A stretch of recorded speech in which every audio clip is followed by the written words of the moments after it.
So welcome everyone. I am so happy and excited. I believe I'm more excited than most of you guys here, only because this is something I want to do for so long. I didn't want it to be very formal. I wanted it to be really informal and fun. But most of all, I want to give you all the opportunity to share what you do, and also for me to share why I believe you guys are awesomeness.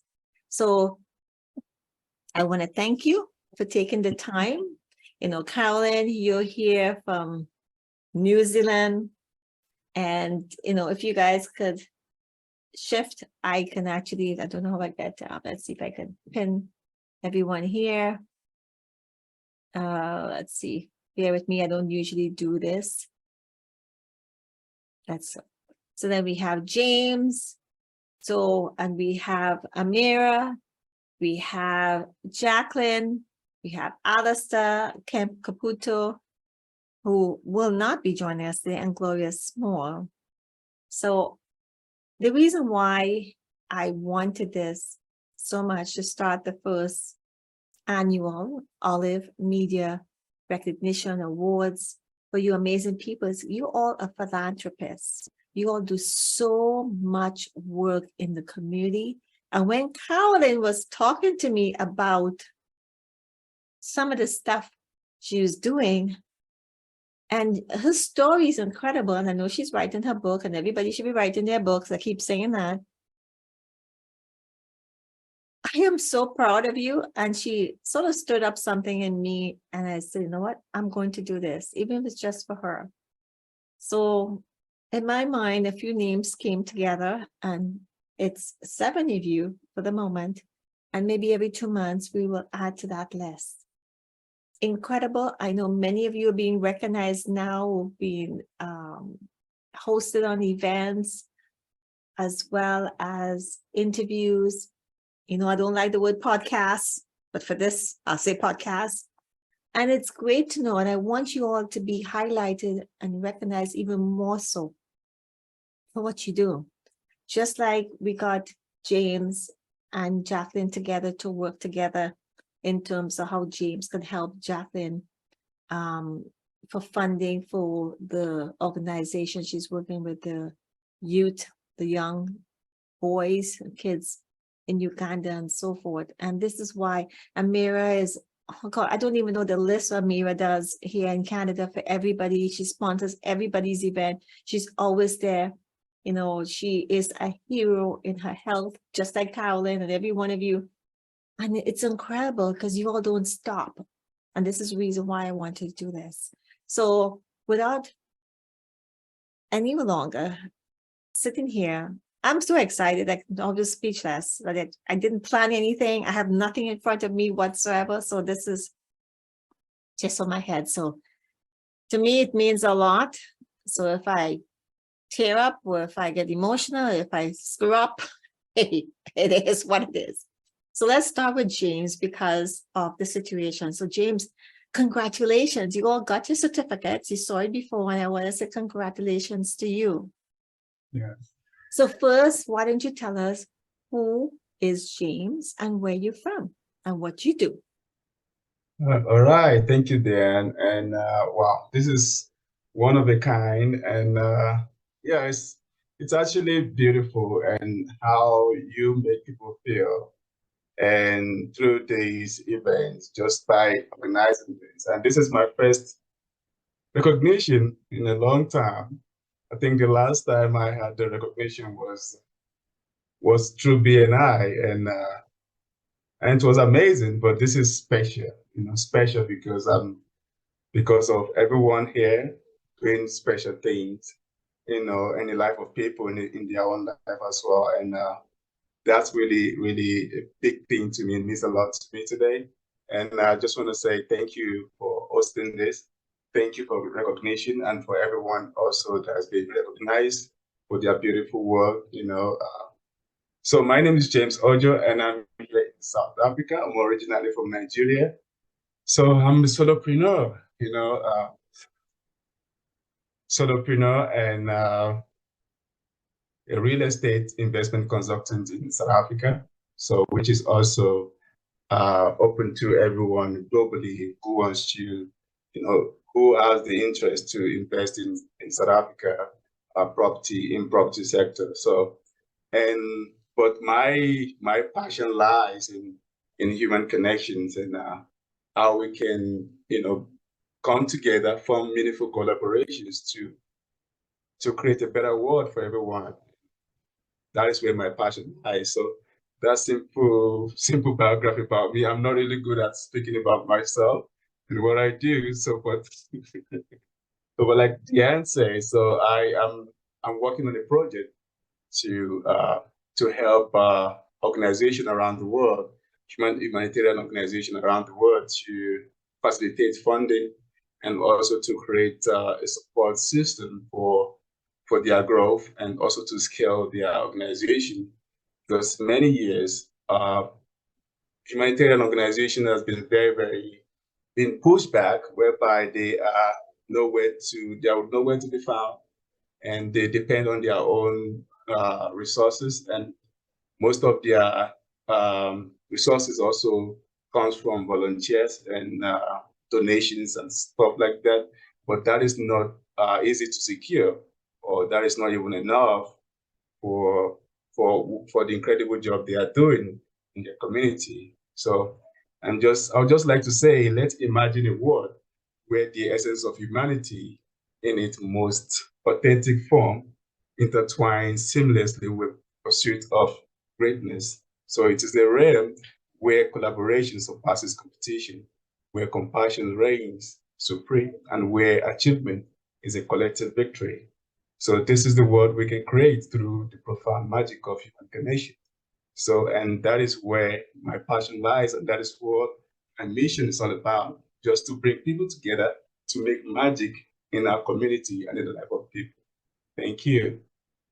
Well, thank you for that. And Carolyn, as well as Ameera, of course, Jacqueline, you're already working with Jacqueline. And anyone here who is looking to see, because James, correct me if I'm wrong, you have connections globally. And for the funding for some of the programs, to help the programs, you can help people. You bring them together from all sources. And we're talking about, it could be, I was looking at the station, and of course, Jacqueline's project with the kids could be hundreds of thousands. You have investors who are ready to invest, over $1 million. Some of them have certain criteria, maybe 1.5 million.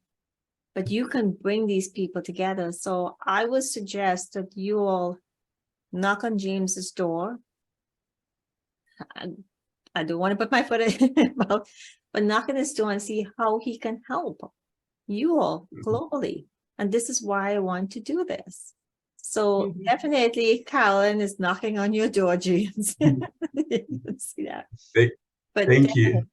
And also everyone here, and this is why I wanted to share. So why don't you tell us a little bit about why did you start this program? We know your passion, we know what you love to do, but there's always a story behind it.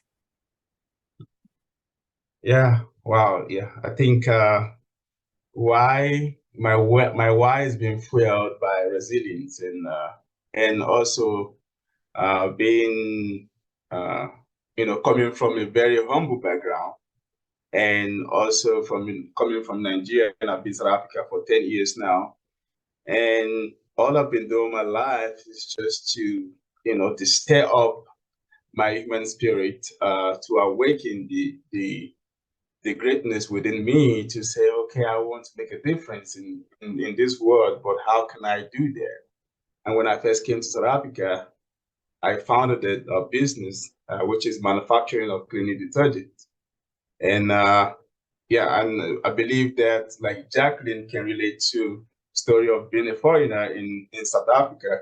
And it's something that it can be a lonely journey in this part of the world, whereby you have to really, really, really, really be connected to people, in order for you to get the right support that you need, either for yourself or for your business. And my mission was to just create this business to be able to employ people, and also to build a legacy for myself and not having to depend on anyone, and also to just be a better person. But along the line, it got so lonely, whereby I was all by myself, and then I was looking for a way to just put my voice out there, and it was really a pain. And yeah, so then I joined BNI. So when I joined BNI, then I realized that, okay, so markets can be very, very monopoly, whereby people only work with people that they know and they trust and they have connection with. So that is where it all began. And I was like, okay, but I have a passion for giving back to community. So even since I started my business has been giving some of the products to charity organization around South Africa, and but their problem is more bigger than whatever that we are giving to them. So that's what I discovered, that okay, they need a lot of support. They need a lot of support. And imagine if I, as a solopreneur, can go through this hardship in terms of getting my feet into the market, in terms of getting people to support my business, how much more people that are doing it just to for free, just to out of kindness. It could be tough, it's a really tough journey for them. So that is where I decided, no, let me use my connection, the people that I am connected with now with the true BNI and through my business. Let me bring them together to build more support system for the organization, especially specifically for humanitarian organizations. So that is how I start. It's basically from my own personal life story. It was really, really the grace. If not, I wouldn't be I wouldn't be doing this today, because it was a long. It's been a long, tough journey for me in South Africa.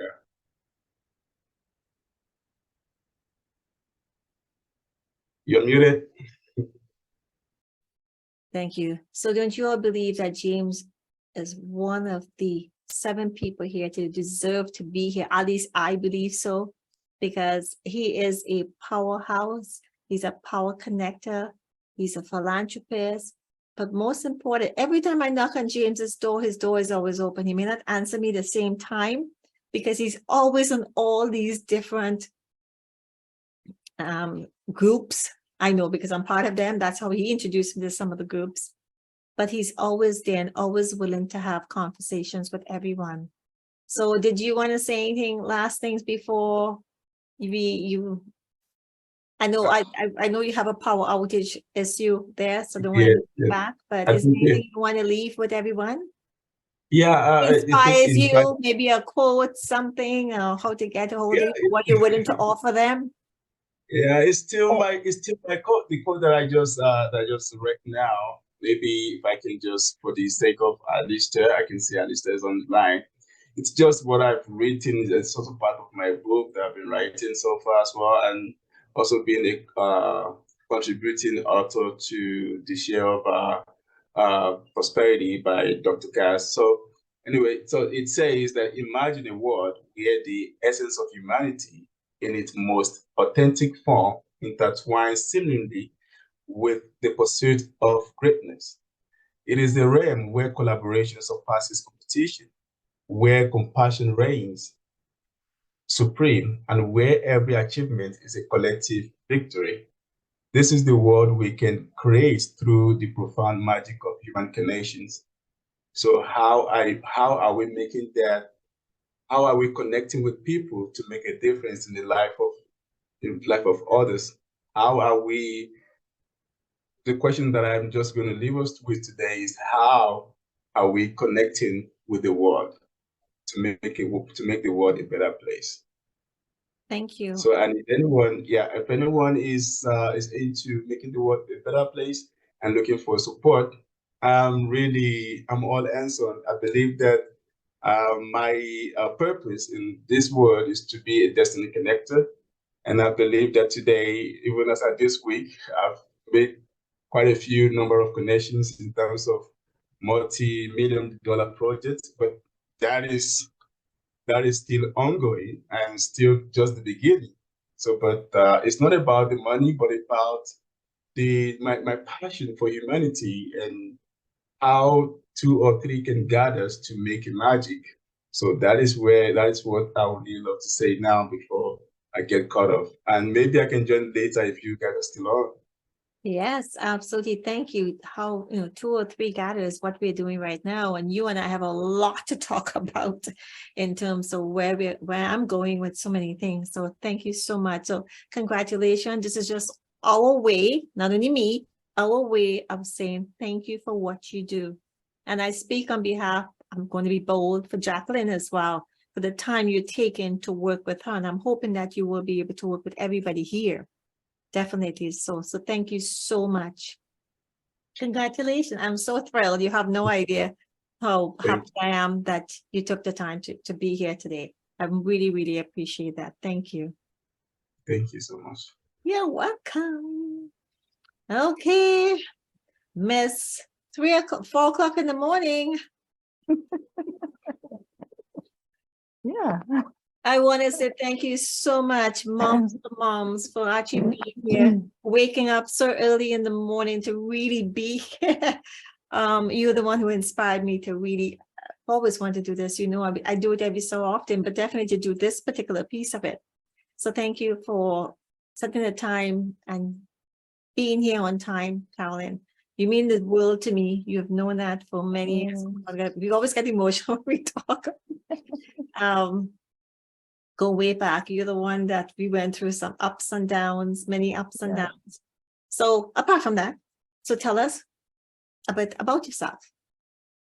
Thank you, Dianne, for having us for this event. This is really gracious of you. Really appreciate it, and wonderful to meet all of you virtually. My name is Caroline Dafoe. I go by the name of CJ. I'm a Canadian-born Kiwi. I'm living here in the Bay of Plenty in the city of Tauranga in New Zealand. And I came here 7 years ago with my then 4.5-year-old son, who's now 11. His name's Stephen. And I came here with the intention of becoming a nurse. I had been an entrepreneur my whole entire life. I thought, I'm going to, this chapter now as a mom, I'm going to go back to school and kind of follow in the footsteps of my mother and my grandmother, because they were nurses, become a nurse. Why? Because I wanted to have this passion to go out and work in the mission fields as a nurse and helping other people through health crisis and stuff like that. And be able to take my son and teach him that it's not about what you can get. It's about, being a contributor and how can you make a difference out there in the world, and really share him and give him those values. 2 years into my nurses training, at the end of my second year nurses training, we went into the global pandemic, as we all have gone through. And during that time, I was wanting to keep fit. So I was doing some exercises on TV, and I twinged my knee. That's really weird. And then after that, did something in the garage and just totally did it in.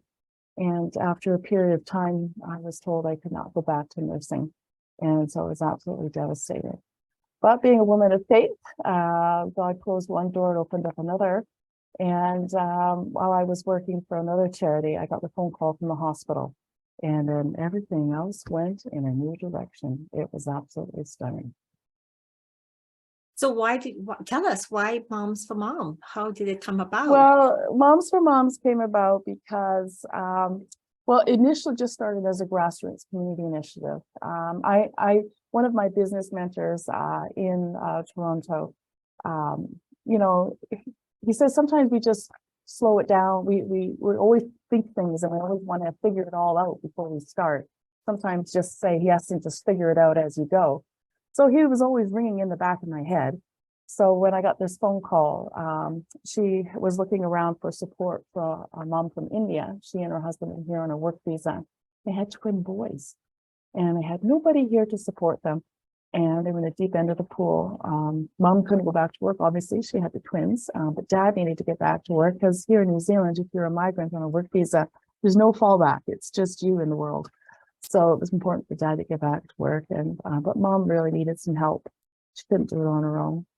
So this social worker was from the hospital, was calling around to everybody, and everybody else that she had called had said no. And when she called me, it wasn't the kapapa, which means the work ethos of our organization either. But I decided I didn't want to be another no. I wanted to say, how can I help? So I said, as a mom, what can I do to help her? So that'd be amazing. So we went out, I met with her, realized it was going to take more than me, made a few phone calls, rounded up 5 friends that I call my Fab 5. And we started helping her for about 4 or 5 hours a day, 5 days a week, 5 months until babies were old enough and well enough to get them into daycare, mom get back to work. And during that time, the hospital kept calling. More moms needing more help. So I finally said, let's meet, because I like to be able to plan. I like to be proactive, not just reactive. And let's figure this out, because I need more details. So we met. She brought 2 of her colleagues who were social workers from the hospital as well. Met at the coffee shop across from the hospital. And they began to first thank me for all the great work we'd done. It had been more than they ever anticipated. But then began to tell me about maternal mental health and how it was a crisis in New Zealand. And this wasn't even on my radar. And so, long story short, we made the agreement that they would go back to the manager to get the okay. I said I wasn't going to start a charity right away. We'll just be boots on the ground, making a difference, helping moms and babies. And but I would find a charity to sponsor us, so I did. 2 days later, we reconnected. She got the green light. I found the sponsor, the charity to sponsor us. We set up a police vetting, and I put a call out on Facebook. Well, I'll just get 20 or so women to help. Everybody loves to hug a baby, I'm sure. And in under 24 hours, I had 124 women contact me. Is this available in my area? How can I help? And I have a friend who's going through this. So it was just so overwhelming. And so in our first year, we supported 44 families. We put in about 3,500 hours of volunteering, all during the global pandemic and lockdowns, but we created bubbles so everybody was safe. And then our second year, going into our second year, we decided, well, this is just growing exponentially. It was incredible. So we were just getting maybe 1 or 2 referrals a week. Now we get like 6, sometimes 8. So we've gone from supporting 44 families in our first year. We've supported 113, so a 300% growth. And yeah, now we've got staff, and we're just expanding. So maternal mental health is important. Why?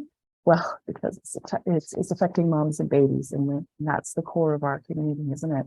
But what happens is there's research that's done to show that New Zealand has the highest suicide rate in the OECD countries, and it's 7 times higher than the UK. And the suicide rate affects pregnant and post-birth moms. And so that could work out to about 30 to 35 moms a year decide that their life is just too overwhelming and their only choice is suicide. That's a lot of orphans out there, a lot of families missing that pillar of their family, their mom, and not having that lifelong support. And so we're going in, providing practical, emotional, social support in respite, and we go into the homes. Our moms don't have to come to us because that's the biggest barrier. We go to them. We work with them in their homes, supporting them and their family. And I would say approximately 52% of our clients so far have been migrant, and that has been people who've been in New Zealand for 4 years or less. Some have been here a little bit longer, but that on average, that's about it. They just don't have that family and friendship support that they can call on when they're going through a crisis. And so we go in there and we become that support system. And in a very short period of time, we see strangers becoming best friends, extended family, and people are, we've got, it's interesting, because I love to be able to see this, because you've got people from, China, Korea, Cambodia, South Africa, Chile, Brazil, all coming here. And they don't know very many Kiwis except the ones they have at work. And then very soon, because of Moms for Moms, got all these new Kiwis coming into their home, hugging their babies and encouraging And we're just creating and extending community, and it's really exciting. So there we Beautiful. go. Beautiful. Yeah. I also want people to know that Carolyn is a mom of Stephen. Yes. However, Stephen is this very special child. Just briefly, I don't want you to believe that Carolyn has everything going for her. No, that's a whole another book in its own. So if you would like to share why you have this passion too, because of a mom also having a child with Yeah. special needs to a certain degree. I mean, it's always, he's much better now, but it wasn't always like that. I remember, I'm going to say this. I remember the day when you got the phone call, and I remember the day when you were excited waiting for this beautiful boy that was birthed for you. You know, I keep saying this child was conceived for you, not naturally, but he was conceived for you. And I keep telling her this. So why don't you just briefly tell us before? Yeah, so there's I think there's two stories that really coincide well with this. One is I was offered to adopt my son Stephen. I'm 59 right now, so I was 48 at the time, and I had actually started going to the fertility clinic, one last ditch effort to become a mom, and I had to grapple with all the science that they give me if that was the right road to go down. And then while I was going through all of that, I was offered to adopt my son. And that was a bit of a roller coaster ride to get it all going, but I was really pleased with that. But I have to say that even though that it was the greatest blessing, for me, it was also the most shocking event I had went through, because I had been so much like Dianne. We were out there shoulder to shoulder in so many things, doing some really cool stuff together. Just really in our groove as business women. And then all of a sudden my life just came to this screeching halt, and it was like doors slamming shut, because I had a child. We didn't know what the diagnosis was at the time, but he presented with some very severe behavioral challenges. And later on to find out that he has high functioning autism, anxiety, and ADHD. So the first 3 or 4 years of motherhood was quite trying and telling. It was a personal development course all onto its own. And if it wasn't for friends and family coming and surrounding me and giving me that extra boost and encouragement and support, I don't know if I could have done this. I don't know if I had enough in me to do it. So that's what motivates me for Moms, because I know what it's like to be a mom, to want to do it well, to have that love and passion for your child, but to feel like you're in the deep end of the pool and there's no way out. So this is what drives me to do this.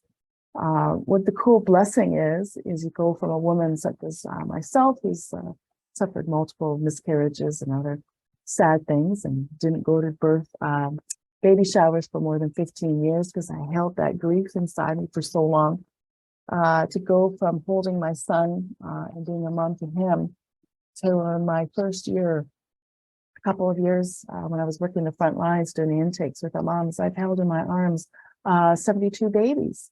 So to go from a famine to a feast, I guess, is just showing for me how the abundance of God in the universe can unfold for you in your life. And for me, the message is about saying yes, trusting yourself, trusting your journey. You don't always have to have it figured out, but in order to make a difference, you have to be willing to step forward and just risk giving it a try, because you just never know where it's going to lead you. And today, we've helped over 200 families. We've put in almost 7,000 hours of volunteers.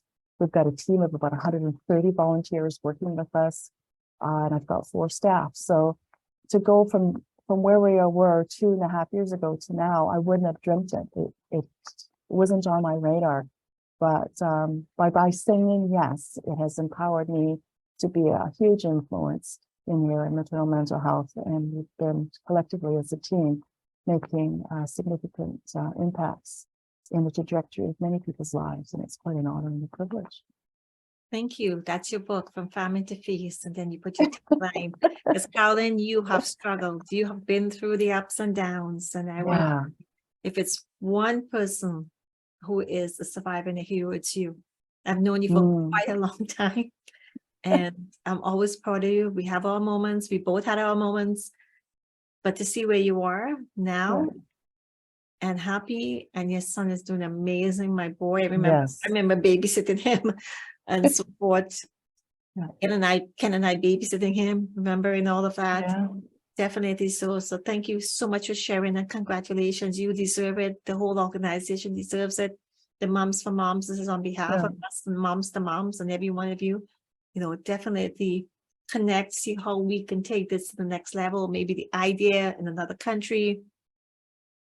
We don't know. Yeah. We don't And know. I just want to say one more thing, just in case whoever else sees this video, is that it does take money to run a volunteer organization. Women's health, probably globally, Jacqueline might be able to attune to that, is incredibly under-acknowledged and underfunded. Especially this area, perinatal, this what we call the fourth trimester. People, a lot of poo-poo it gets swept under the radar, but it's real. And we actually need to do more for our moms. We need to surround them. And we need to fund organizations such as Moms for Moms, who are on the front line of crisis, dealing with maternal mental health and providing better outcomes and support for our very vulnerable, which is our new moms and babies. So if anybody out there has money to throw at me, get into contact, because I know how to spend it. That's what we have James on board. Definitely. So definitely. It's something. My sister's a nurse, and she worked with the prenatal as well for many years. She was also a midwife, but she really loved with the preemies and the babies. She really loved working with that. She is not a mom herself.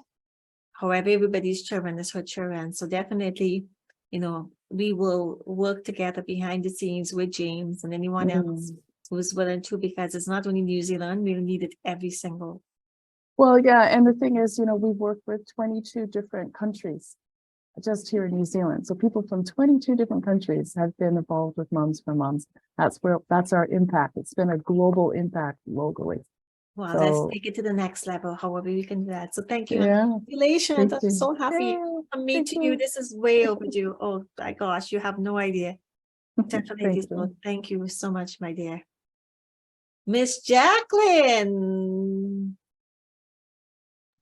Miss Jacqueline, let's see. Let's replay it. Always pushing me out of my comfort zone. So why?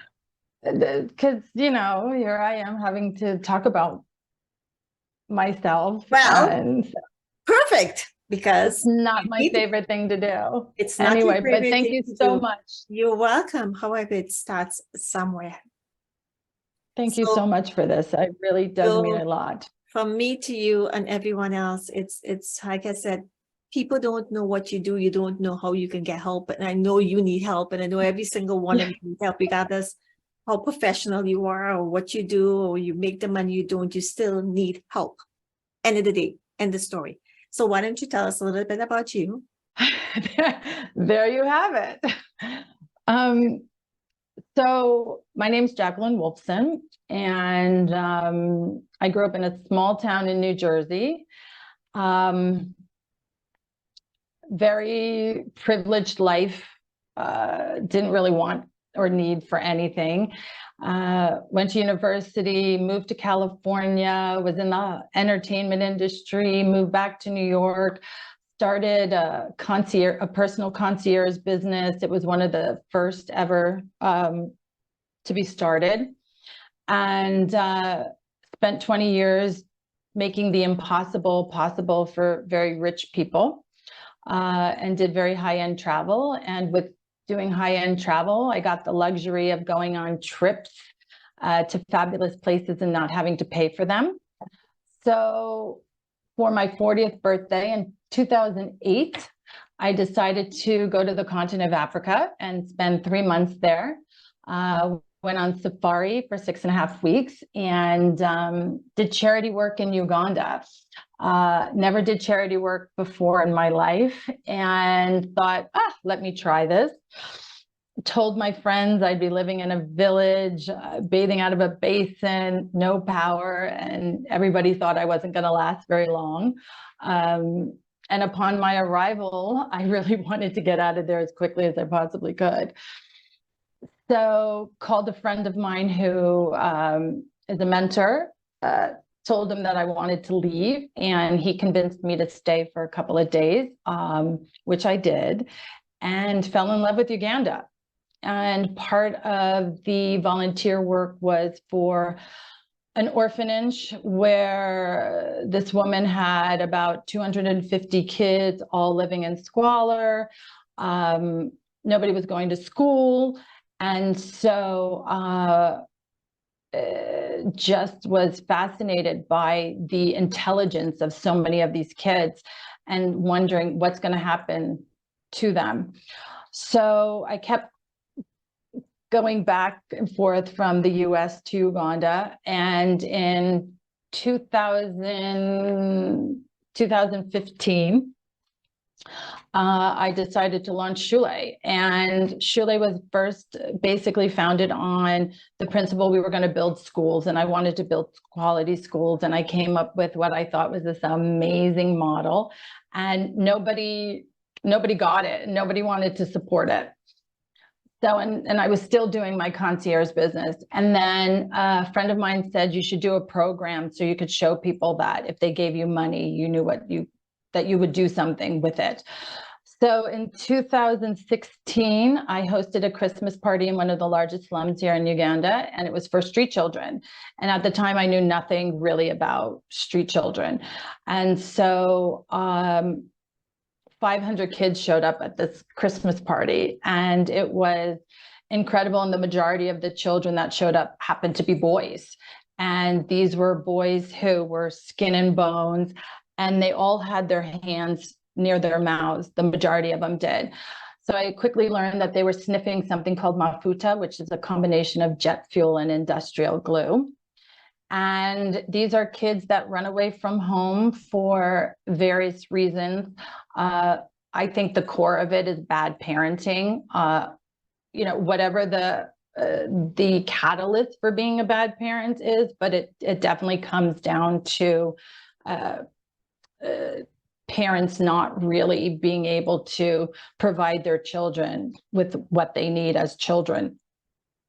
So I just kept going back, and got to be very close with a group of 25 of these boys. And they all had interesting stories, and they were all bright. They were all had so much potential. So one of the boys ended up getting arrested, sent to one of the worst children's prisons here in Uganda, and escaped from it, came back to the slum, and found me and said, please take me off the street. So a couple weeks later, I rented a house, and we moved 25 boys off the street, and Shule changed its direction to working exclusively with boys.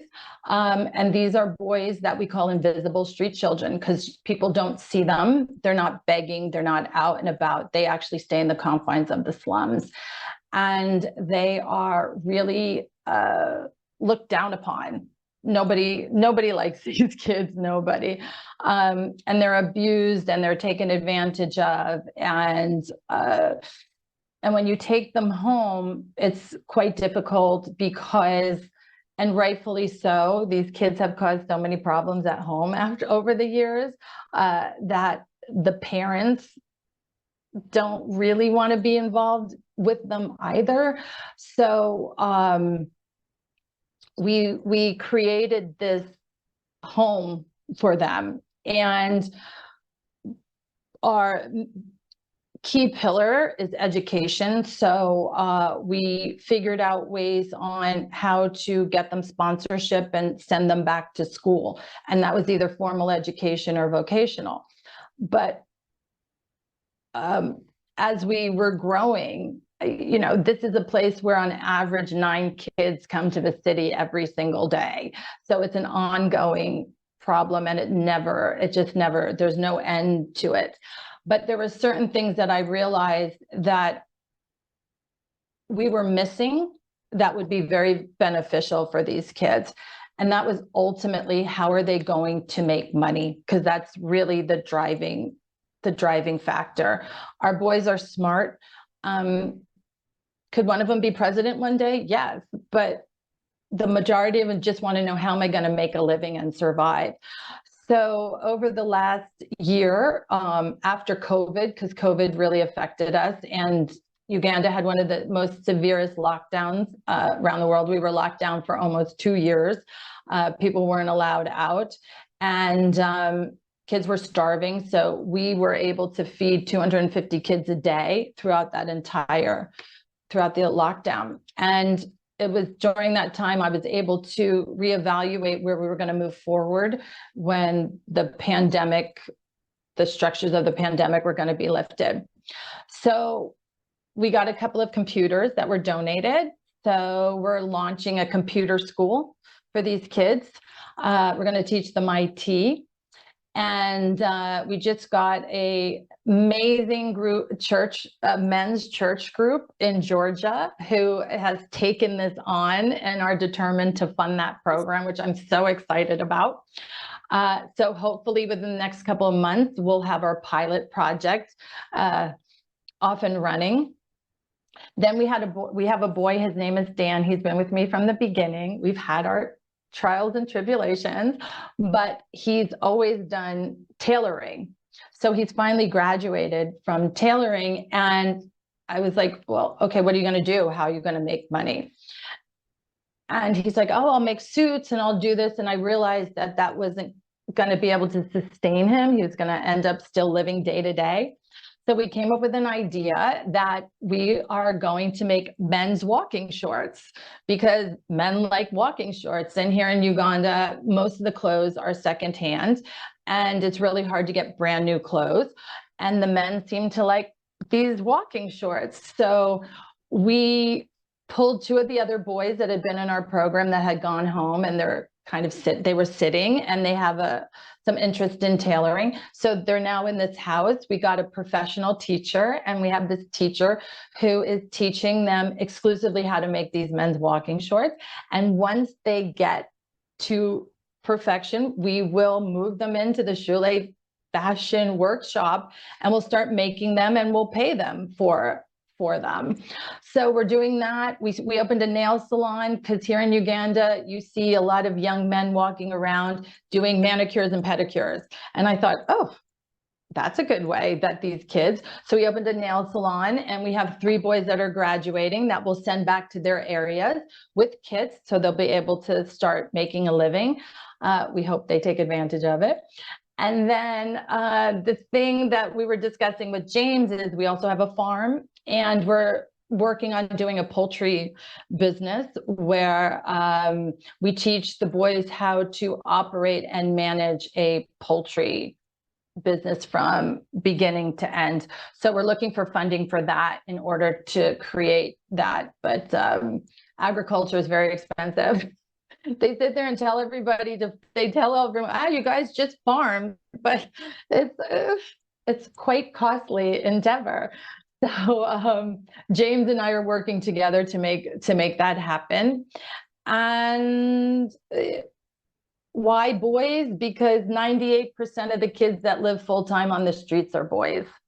And I am a firm believer that the world would be a better place if we had better men.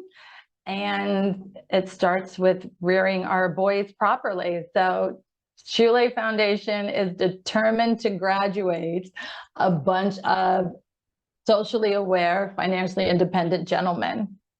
Beautiful. And that's us. Why haven't you run away from this yet? I just can't. I'm not done yet. I'm not done yet. And, I started late in life. This was, started when I was 50.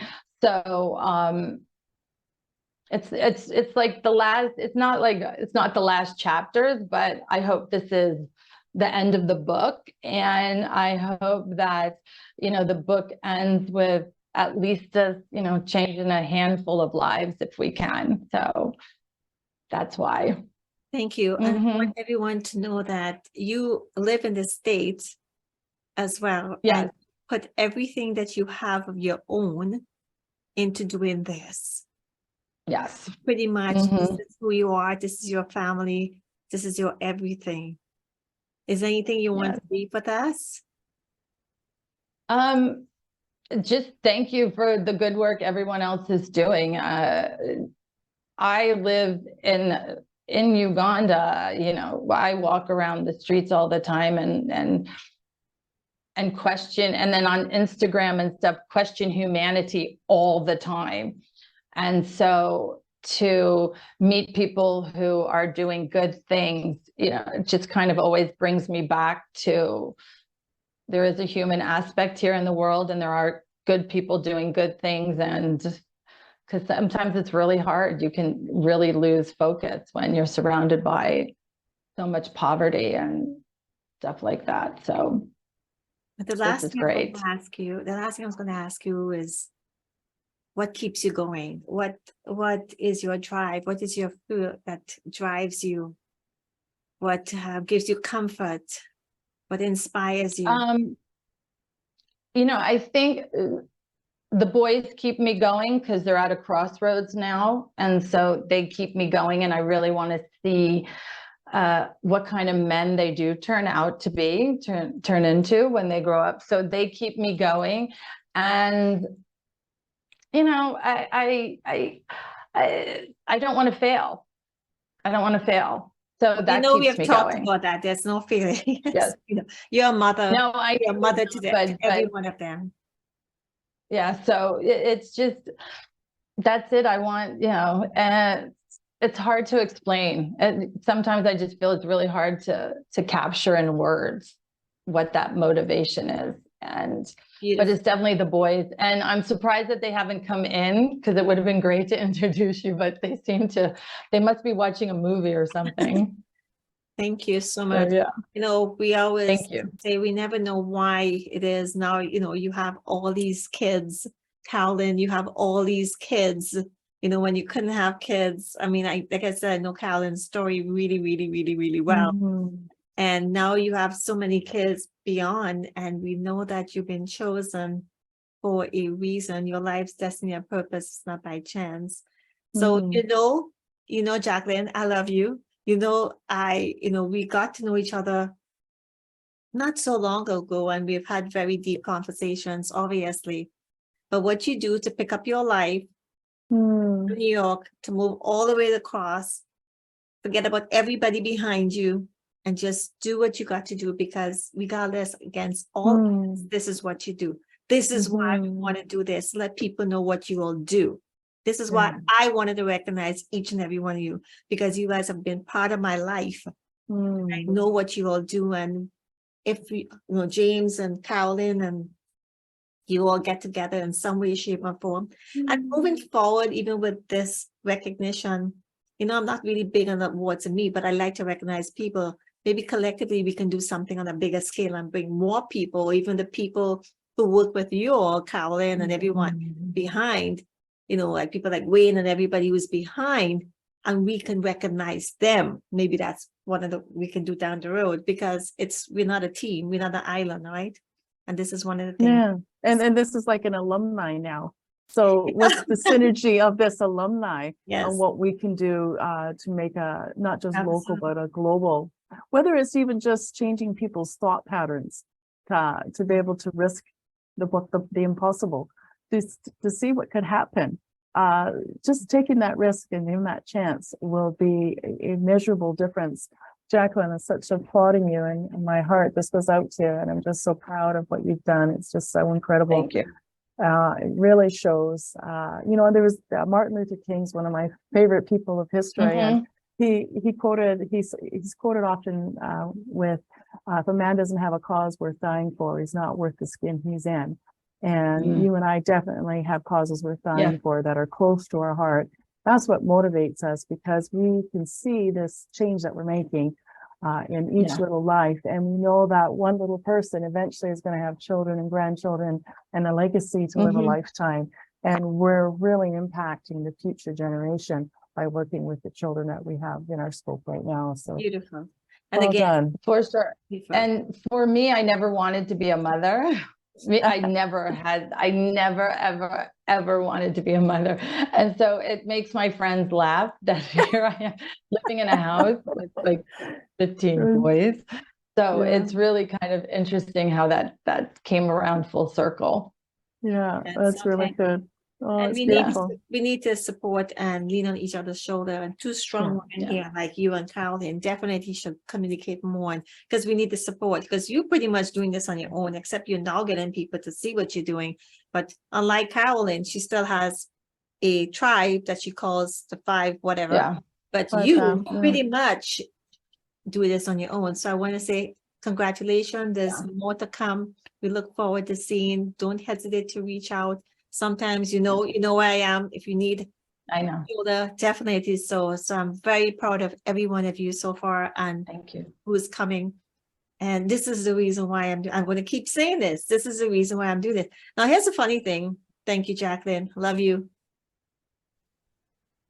I So have a question, Yes. Dianne, if possible. Okay. Hello, everyone. This is Ameera for Oh. Jacqueline. Yes.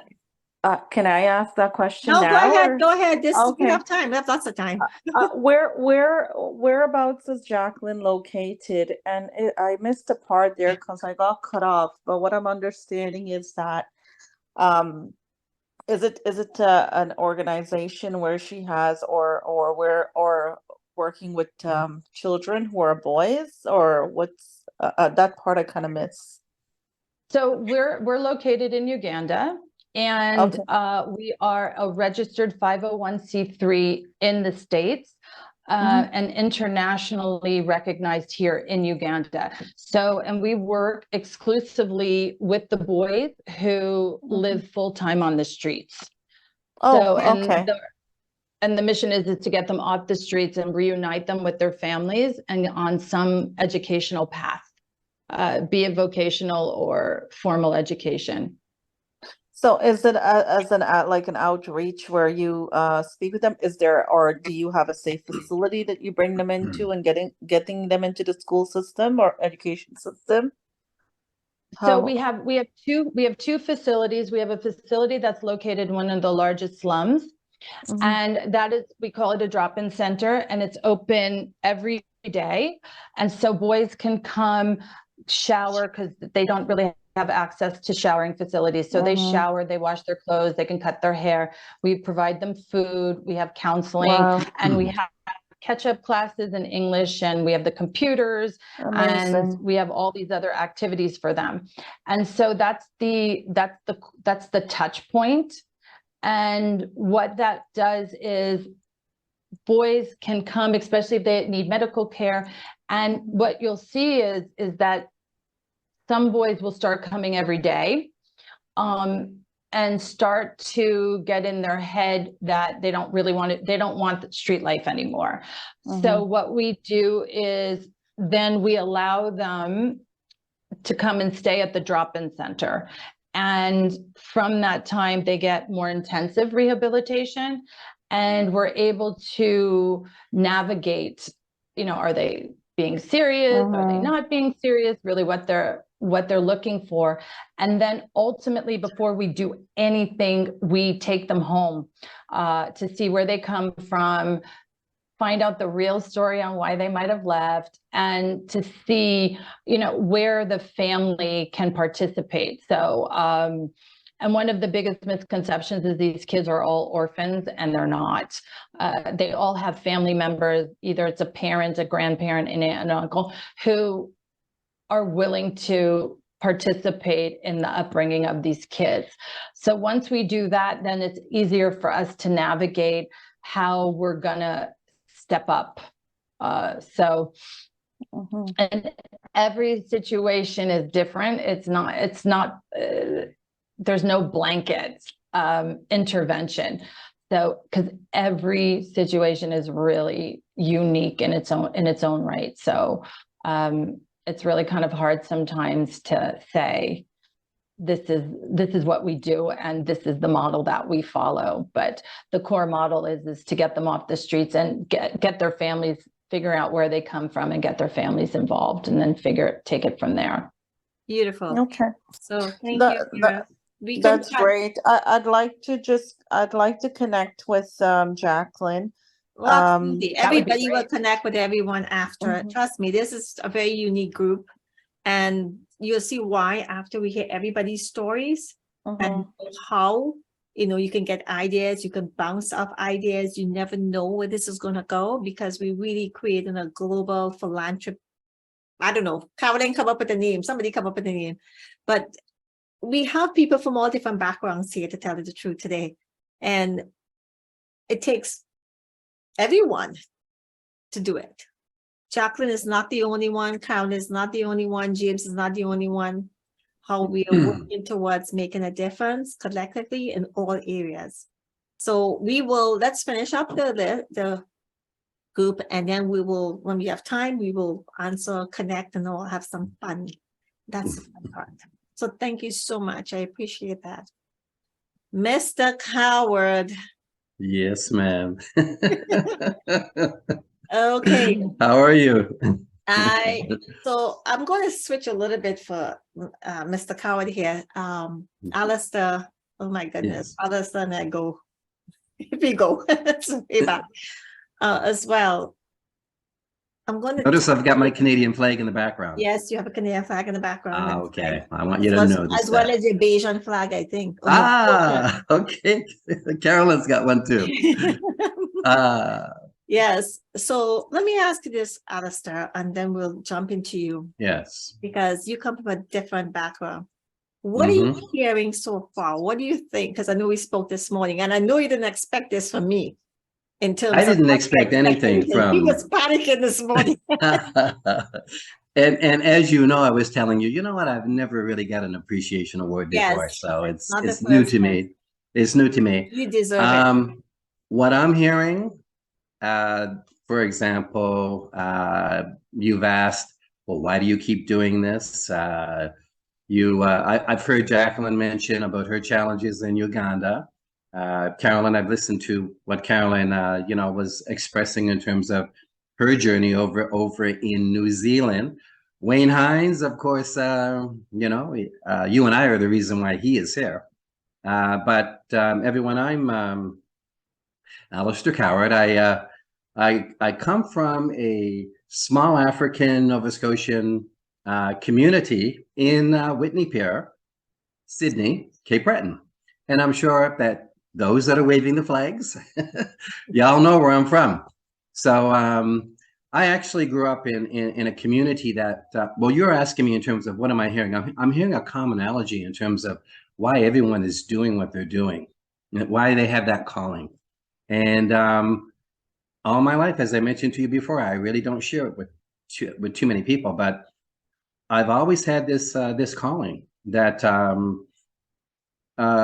I was supposed to be involved in doing something. And so my journey in terms of socializing in my community, going to university, being involved, with groups and organizations there, my time, 9 years in the military, that journey, creating my character, being involved in business. I'm an entrepreneur. I've always knew there was something I'm supposed to do.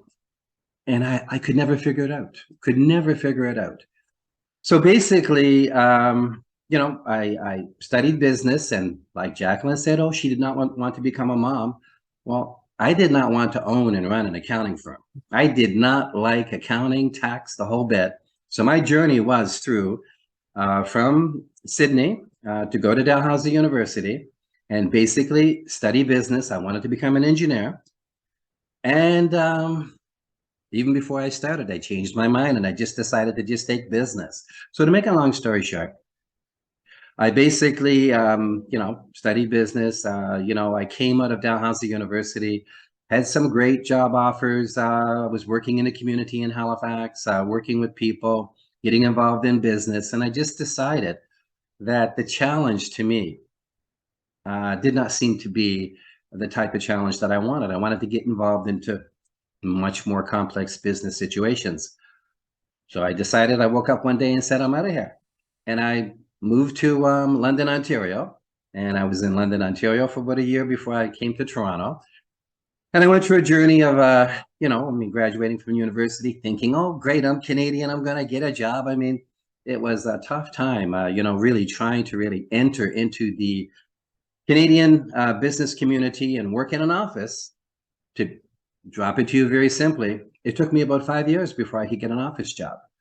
I worked in a lot of factories and did a lot of things to survive. So finally I got a job within my profession, which was accounting. Okay. And then I ended up eventually getting a job with Canada Revenue Agency. So I'm a tax specialist. I work in the tax area. I have my own accounting firm. I am a tax professional. I've done almost everything you can think of working for Revenue Canada, dealing with auditing, dealing with importing, exporting. Left there, started my own business with my cousin in 1992. I'm going to date myself, okay? And so from that particular point in time, I just started getting involved into the community, and been running my accounting firm since that time. I'm also a licensed mortgage agent. I also opened up a wealth management firm, got involved into finance. And then I ran into some people that I knew in the United States, and they invited me into an African-American business think tank. Some of these people were elected officials. Some of these people had worked for the NAACP. You know, so I got involved strictly for business purposes, and got introduced to the World Conference of Mayors, which is an organization that's been around since the 70s. Mayor Johnny Ford, very, very instrumental in creating many, many organizations, including one called National Policy Alliance. National Policy Alliance was created in the 70s in Washington, D.C. It's a policy-focused organization that it focuses in on policies that are most important to the African-American community. So in meeting these folks and getting involved into the World Conference of Mayors, they asked me to sit on the board with the World Conference of Mayors. And so I did that. So in December of 2017, Mayor Johnny Ford and my mentor, the late Jack Sims, who you met from 16 Heights, which is in between Washington, D.C. and Baltimore. He encouraged me, along with the current, at that time, the executive director, who was Linda Haith-Cox Taylor. They encouraged me to come to the annual conference in Detroit in December of 2017. And I couldn't make it, but they announced that they were going to have their very first chapter outside of the United States, NPA chapter, or National Policy Alliance chapter, outside of the United States. And during that forum, there was an awful lot of elected mayors from all over the world that were jockeying and saying, no, you gotta have the very first chapter in Uganda or in Ghana or in Trinidad or wherever. And they said, no, we're gonna have it in Canada. So they asked me to look around and put it together. So I looked around for someone to become the executive director. And I asked a person or two who was in an elected position here in Canada, primarily a few people in Nova Scotia and a few people here in Ontario, and everybody said no. So Mayor Sims and Linda, and they all looked at me and said, well, looks like you're going to have to be the executive director. And I said, what are you talking about? I don't know anything about charities. I'm a businessman. I'm an entrepreneur. I know business. If you want me to do business, I'll do business. And so they said, if you don't, you're going to be in big trouble. We're going to make you become executive director. So I said, okay. So that journey to create National Policy Alliance Canada started in 2018. I registered the organization there. And so here in Canada, we're a national organization. We're very, very well connected throughout the United States with most of the African-American organizations, and we are connected with a lot of Native American, leaders and organizations, and a lot of general, American organizations. We're connected throughout Canada, and our focus is based on community development. So in our organization, we have 5 committees. We have a policy committee, we have an actual education committee, an advocacy committee, we have a community development committee, we have an economic and sustainable committee. Those committees focus in on looking at the policies that are most important to underrepresented communities. We don't just deal with the African Canadian community or the African American. We deal with everybody. So we look at we're looking at, as I said, policies that are most important to underrepresented communities.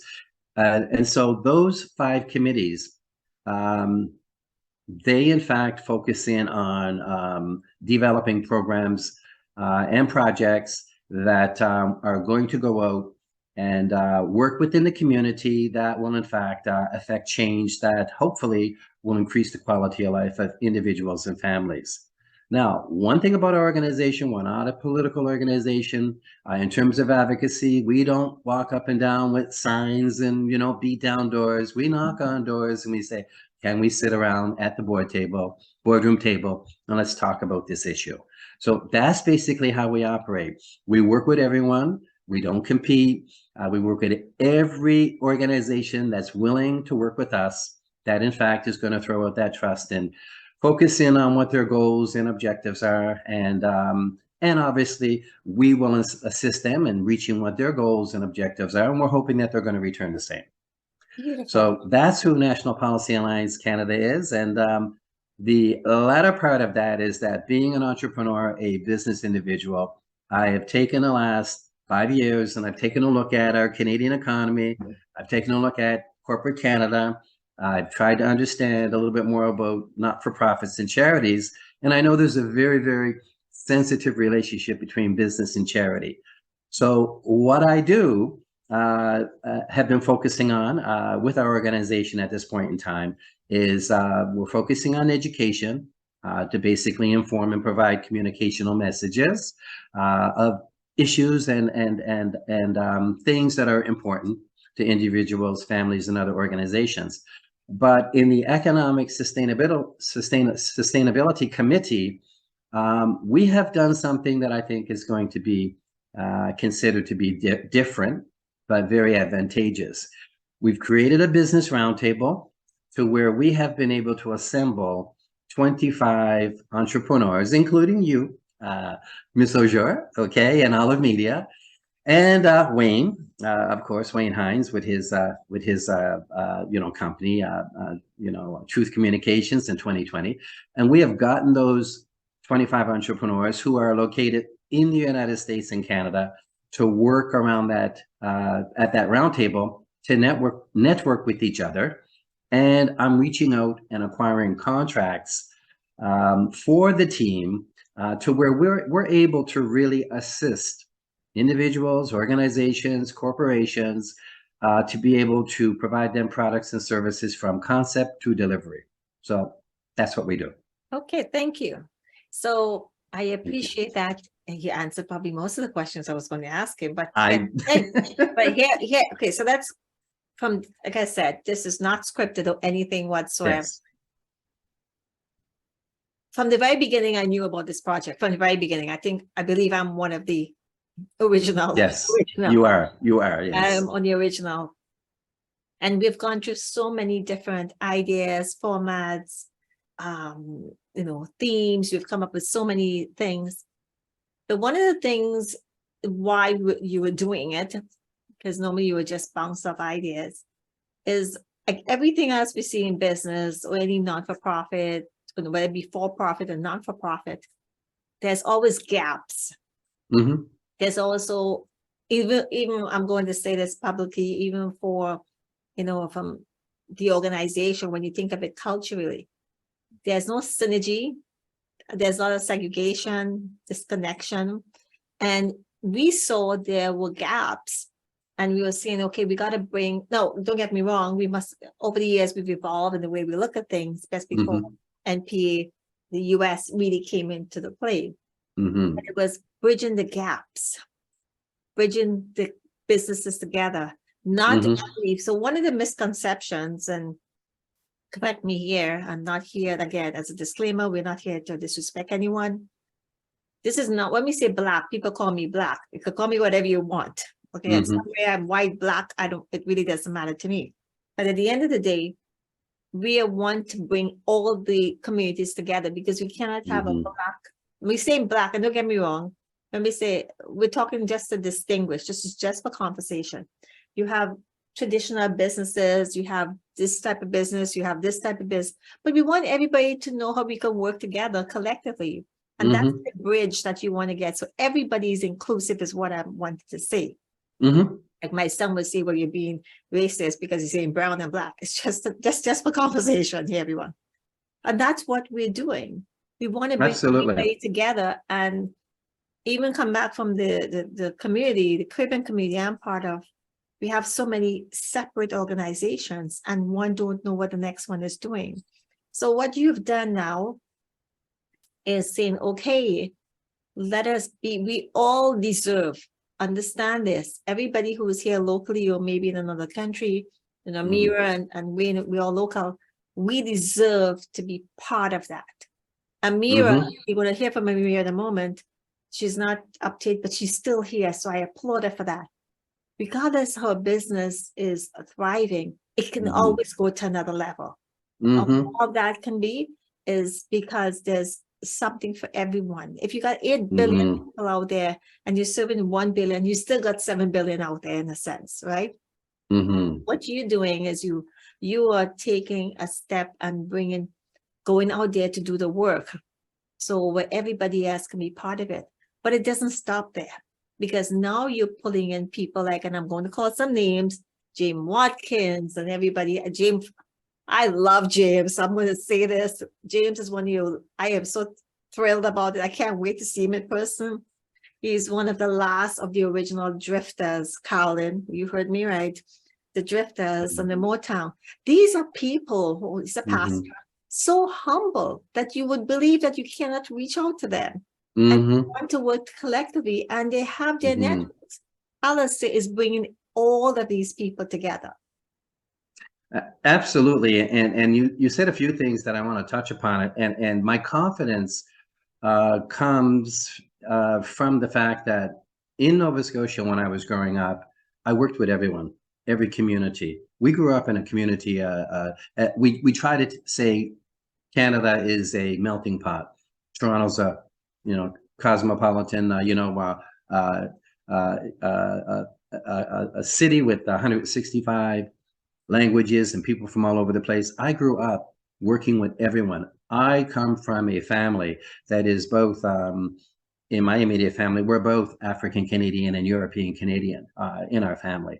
And so understanding that we're all the same people, that we working with communities, Ukrainian, the Italian, the native, Canadian community, Indian community, Asian community. I've worked with everyone.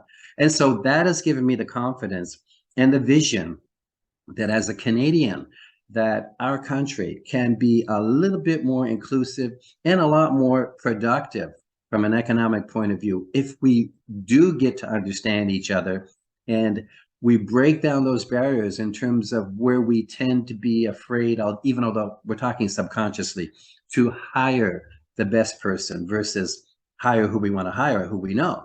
So from that point of view, my view is in terms of where I'm trying to go with this, to get a more inclusive effort for us to all work together from different communities is what this is all about. And I did not mention that, we have people from Africa. We have in our organization, we have people from the Caribbean. We have people who are from Europe, and of course we have people who are Black and white and Indian and so on and so forth in general that are even born here.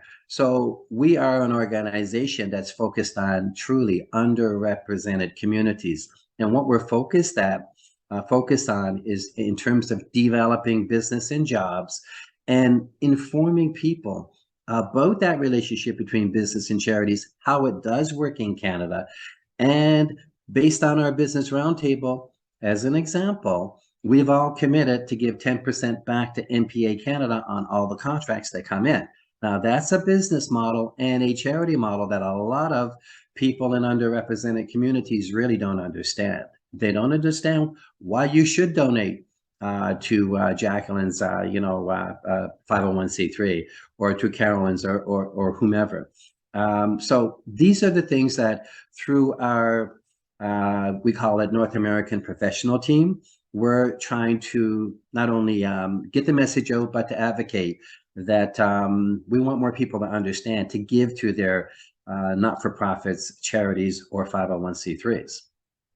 Well, one of the things we do know, it's an equal playing field for everyone, but we don't have the capability, we don't have the connections, we don't have the confidence, we don't have the image to go knock on the doors. So we have organizations like this across the board, which is doing extremely well in the American side, pushing Allister. But again, it's equal playing field, the vision is there. So one of the things, and people will be seeing this, we will be sharing this video. So everyone that you want to share it with, so people get to know who you are, each and every one of you, and more. And like I said before, I'm hoping this would be something we can do in small groups. I don't want the big groups because I want it to be intimate like this. The big groups, the smaller groups where we can really get to know who you are. And I've been telling Allister for the longest while, he does not like to be on camera, but this is part of the business. Doesn't like to be on camera. However, you're giving away all my secrets, Dianne. Well, again, and this is hey, everybody, I believe everybody should start having shows and helping and interviewing everyone. This is how people get to know who you are. It also builds your confidence. But the other side of that is the fact that it's here. You want to be part of this. You just have to knock on the door and say, what can I do? You know, have a conversation with myself, pass on to Allister. You know, I'm looking into Allister and James connecting and see on the African side, South Africa, and see what can be done and so forth. It's all a network. It's all a collective. It's all collaboration. But most important, I wanted people to know who is I work with or I am connected with, who I'm very proud of. Allister and I fight like crazy. Why? And honestly, Allister's my accountant. Well, not real fights, but we have differences of opinion.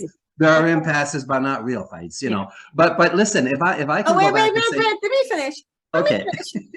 But what I want to say is, what you don't know about Allister, he's old school, but it's the fact that he truly has your back. He has a way of doing things. He has your back. And I have to say, and I'm saying this publicly, is that I want to thank you, because if it wasn't for you, I have no idea I would be at this point in time insane, have my sanity here. So all I'm saying is that if you want to find out what NPA Canada is all about and who is behind it, the people behind it, like Wayne and James and myself. Yes, it's all of you. It's not me. It's all of you guys. Right. It's all of the members that are making it happen. And I will say we are very, very powerful as far as networking, because we are everywhere. And that is the one thing that Canada and the organizations, and especially the organizations in the underrepresented community, and I'll be specific and say the African Canadian community, do not know the network and the connections that we've created. And I will say back to Carolyn, who had said Martin Luther King was, she admires Martin Luther King. Well, Carolyn, you know what? I actually, our honorary member of National Policy Alliance Canada is the Honorable Dr. Al Sampson from Chicago, who in fact, I've had him on Love Bay Radio here in Toronto, a great friend of mine. He actually, you'll see him in all the pictures with Martin Luther King. Wow. Okay, so I would be pleased to introduce you to him. Should you want to relate to some of the history? Oh, you just made her day. You just made her day. and our network really does not. It's really ironic because we're all here in Canada, and especially in the African Canadian community, we commemorate and celebrate a lot of the history that happened during the civil rights days in the United States. But National Policy Alliance is connected with a lot of key people who are connected, who are subsequently connected to all of that history. And I won't go through it, but like even Mother Fletcher down there. No. Tulsa, I won't go into none of that stuff. No, he's not going to stop. I'm not going to. But again, you mentioned James Watkins, of course, father of T-Boss from TLC, who will be here on Thursday. They'll be here at the Budweiser Center. But anyway, the list goes on, and who we know. And I can't wait to have an opportunity to speak to James also, because we're very, very well connected. Our associates in the United States, we represent about 42 million people in the United States alone. So not counting who we represent in Africa. So I'm here, MPA's here, Dianne's here to help you all with any connections that we can make, you know, for you. Where you are, Jacqueline and Carolyn. I believe we even have some connections in New Zealand, I believe. Absolutely, yes, we do. But one of the things we can do is maybe one day, Allister, we can talk about having an open house. So Yes. meeting where people, you know, everyone here wants to come in, can join in and see what it's all about and meet some of the other group members. So I want to say, what do you want to leave us with briefly, Allister? I'll leave you with my most common statement that I usually try to tell young people, and that is that, and again, it's something that I still am doing, being informed on, and I do it every day, and that is that there was an old tribal chief from Africa that said, education is knowledge that a person acquires throughout their lifetime with the least amount of conflict with their environment. So that's what I'm gonna leave with you. Okay? Education is knowledge that a person acquires throughout their lifetime with the least amount of conflict with their environment. And so we're all educating ourselves daily and by the minute. So I'll leave you with that. Without realize, and most of the time we don't even realize we're doing it, obviously. Very true. And put it into action, what we've learned, Yes. and we Yes. want to share it. So thank you so much for that, and congratulations. And I'm hoping you guys beginning to Thank- understand why I did this. I know because we had a few people who were not able to make it, we could play with the time. We still have lots of time, but this is a way of people getting to know who you are and what you do. Thank you. Thank you. Thank you for the award. You're welcome, Allister. the I'm glad certificate. I am the first one.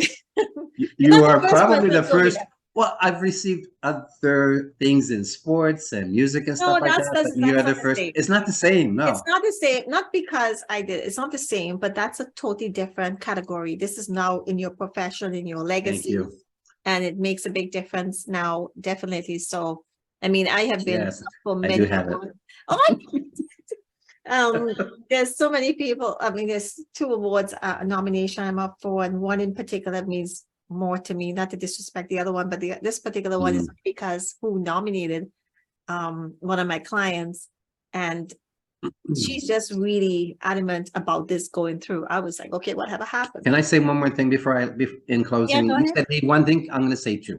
And the other one You is always have the last say, without, Allister. without all of you as members and the community, okay, and the other leaders and stakeholders throughout the world that are assisting us to develop MPA Canada, and without my ancestors and my parents who have been very affluential in many different areas, not only in Nova Scotia, but throughout Canada, okay, and around the world, I could not be here doing what I'm doing. And especially not without you, Dianne. You keep me grounded too. I do. Sometimes I'm like, but you know what? I say, Thank and you. you're absolutely right. None of us would be here if it wasn't for Yes. our parents, our grandparents, our ancestor, but most of all, Yes. our life's mission, purpose. And this is not about religion, but we know we're guided, we know we're protected, and we know we're given a task at hand, whether we want to accept it or not. Because what we all are doing collectively, it's not something that just, you don't follow people and say, I'm going to do this. You have to have something inside of you. That's right. And like I think Carolyn said, anyone out there that wants to throw money at MPA, we're here too, because you know we built this on our own dollar. Really not with much outside help. Yep, we have to have that meeting still with James. I appreciate that. Absolutely. Thank you so much. Thank you, everyone. Thank you. Thank you. I'm not sure who iPhone is. So if iPhone could come on to let me know. I'm not sure if it's Ameera, because you're next. So iPhone, who are you? Please. No? Okay. Hi, Dianne. Oh. I'm not sure why it's saying that. I got cut off a couple of No, times. no worries, sweetie. Okay, so you're next. I'm Oh, gonna change that name there. that's okay. Well, thank you so much Well, for first of giving all, us wait, this wait, wait, opportunity. And wait, Ameera. First of all, Uh-huh. congratulations. And thank you Thank so much you. for being here. I know you're a little under the weather.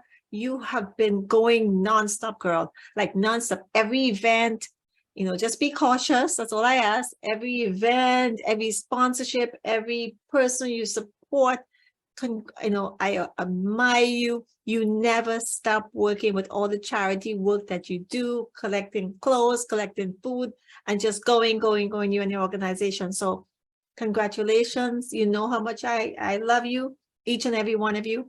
So definitely, I want to say thank you for being here, and you always sharing things. So tell us who you are and what you do. The floor is yours. Thank you so much. I really appreciate it. And honestly, I've been listening to all the other speakers and some very valuable information they've shared. And I feel that there is definitely some opportunity here for collaboration. And it's nice that it's a very small, intimate group as well, so that we can actually give each other the attention they deserve, and I do see that there are opportunities for us to connect and apply our own skills and what we do in order to help each other, because that's what it's all about at the end of the day. It's how we can help each other to make society and make a difference in the society and the lives of others. At the same time, so I know I went on there, but my name is Ameera Ameerullah, and I am the founder and CEO of Canada Mortgage and Financial Group, in addition to a few other companies as well. But most importantly, I'm known for Canada Mortgage and Financial Group, and also known for HCS Innovative Healthcare Services, Inc. So they're really two different organizations doing two different things, but it kind of collaborates and interconnect, given my purpose, my destiny purpose in life. And once you figure out your personal values, once you can align that with your core value and vision and your purpose, and that's what I've done. And I think that what's important when it comes to leadership, or when it comes to what we're all doing in different communities in our respective field, or what feeds our soul, it's important to take care of yourself. I'm a victim of not taking care of myself. I don't put myself as priority, but put others, and it does catches up with everyone. It catches up with us all. It catches up with me. And I think a little bit, the reason I'm a little bit under the weather is because I have been overwhelmed. And so sometimes it's good to do a weekly reflection, I would say, of yourself, or what you've done in that week, and what have you done for yourself. So, and it comes down to basically having that emotional intelligence of understanding and managing your emotions, both for not just for yourself, but, for others around you as well. And having empathy and the ability to connect with and motivate, the people in your organizations, your team members, in fostering a positive environment for yourself, because your environment plays an important factor to your mental health, who you associate with, and that environment that you're in as well. So it's always good to remind yourself, while you're filling the cup of others, that make sure you take care of yourself first, before you're able to do that effectively for other people too. Another thing is that I'll just touch on from what others have mentioned, and we talk about before I get into more of what I do, but this is just for you as leaders, and what you're doing, the amazing work you're doing.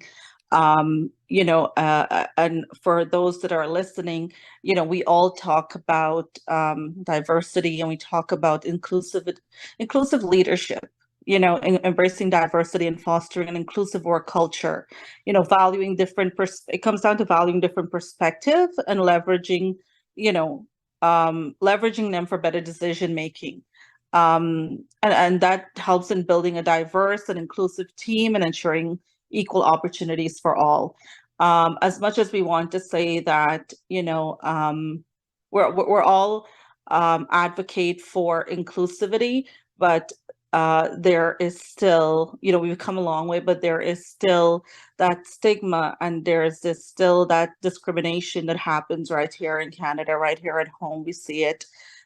So the more we can use our voice, and the more we can bring people in our organization of diverse background, and we can pretty much be, you lead by example, I would say. So, so I commend you all for sharing, what you have. For my business, what I do is I do mortgages. I'm a mortgage broker. I started in the business in 2001. And like everyone has their struggle.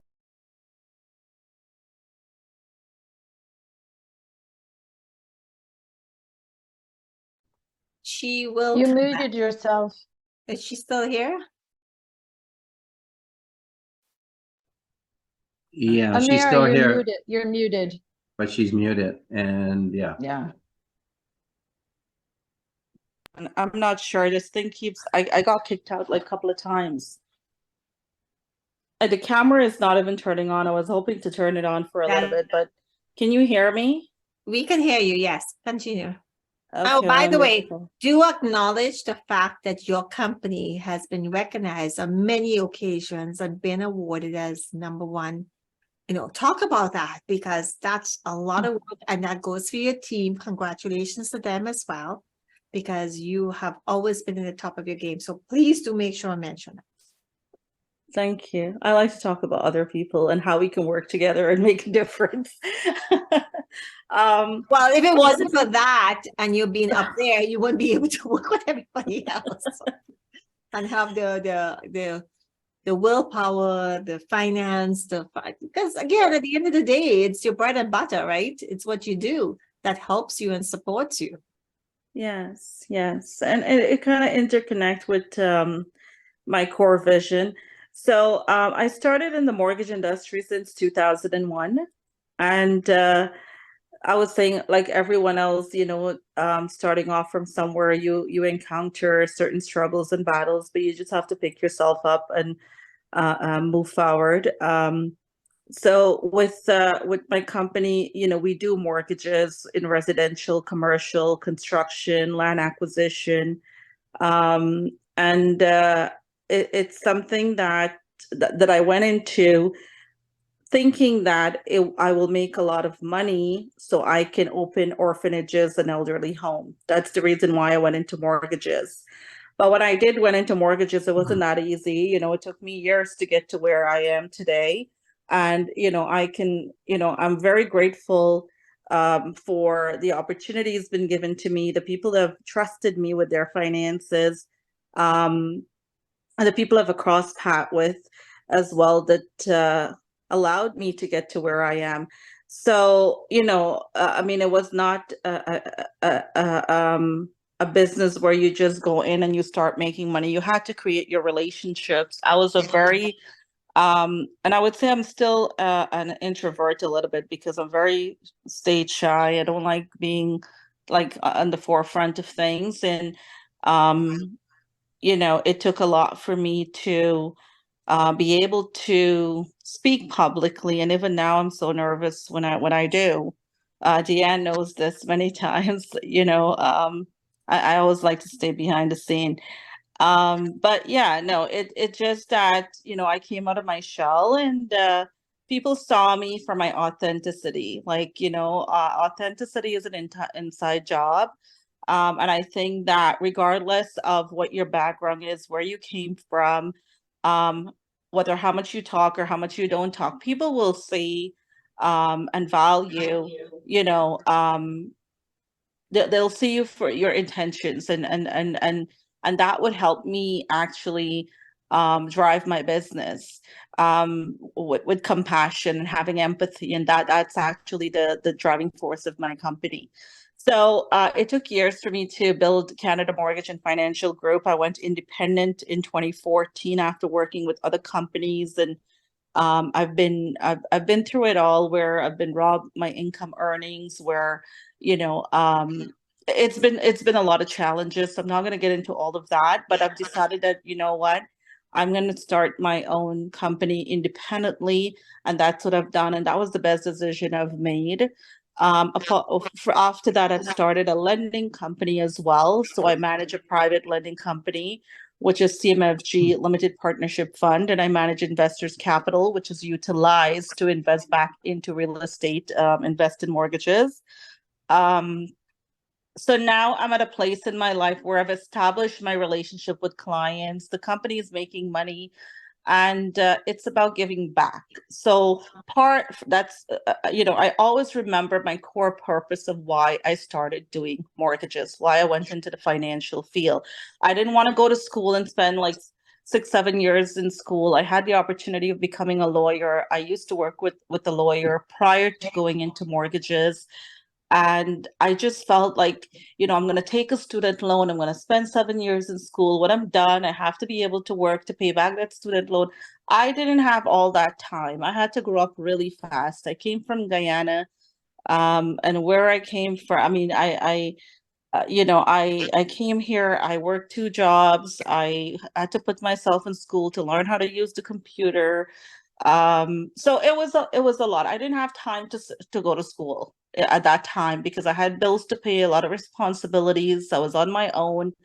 Like many new immigrants that come to this country, and had to struggle their way up. And people like us, when we get to a certain point in our life, like where I am today, it's important for us to pave the path for the people, the young people, and give them opportunities. And that's what I focus on. So for me, when I start making money, it's about, okay, what can I do now to help the other person? And what I've realized is that you don't have to have money to help someone. Helping someone can be just listening to them. Helping someone could just be, for example, if there is a charity event, for example, I use Jacqueline, organization, what she does, simply by sharing that information is helping, because you never know who it can reach. So you don't always have to have money or win the lottery to be able to help someone. And sometimes we tend to say, well, when we get there, if I had this, I will do this. You don't wait for that, because tomorrow is not promised to anybody. So whatever you can do now, any little thing, I would say, it's still some sort of contribution, and it is effective no matter how little it is. Right? So don't ever deprive yourself from taking that opportunity when you get that chance. And that's actually should have been my takeaway at the end, but I've just said it here. So for Canada Mortgage and Financial Group, the work culture, or the culture of integrated with our team, is that, we need to have work-life balance. And that also comes down to taking care of yourself, but also taking care of other people as well, and how you integrate in society, and what are you doing for the community.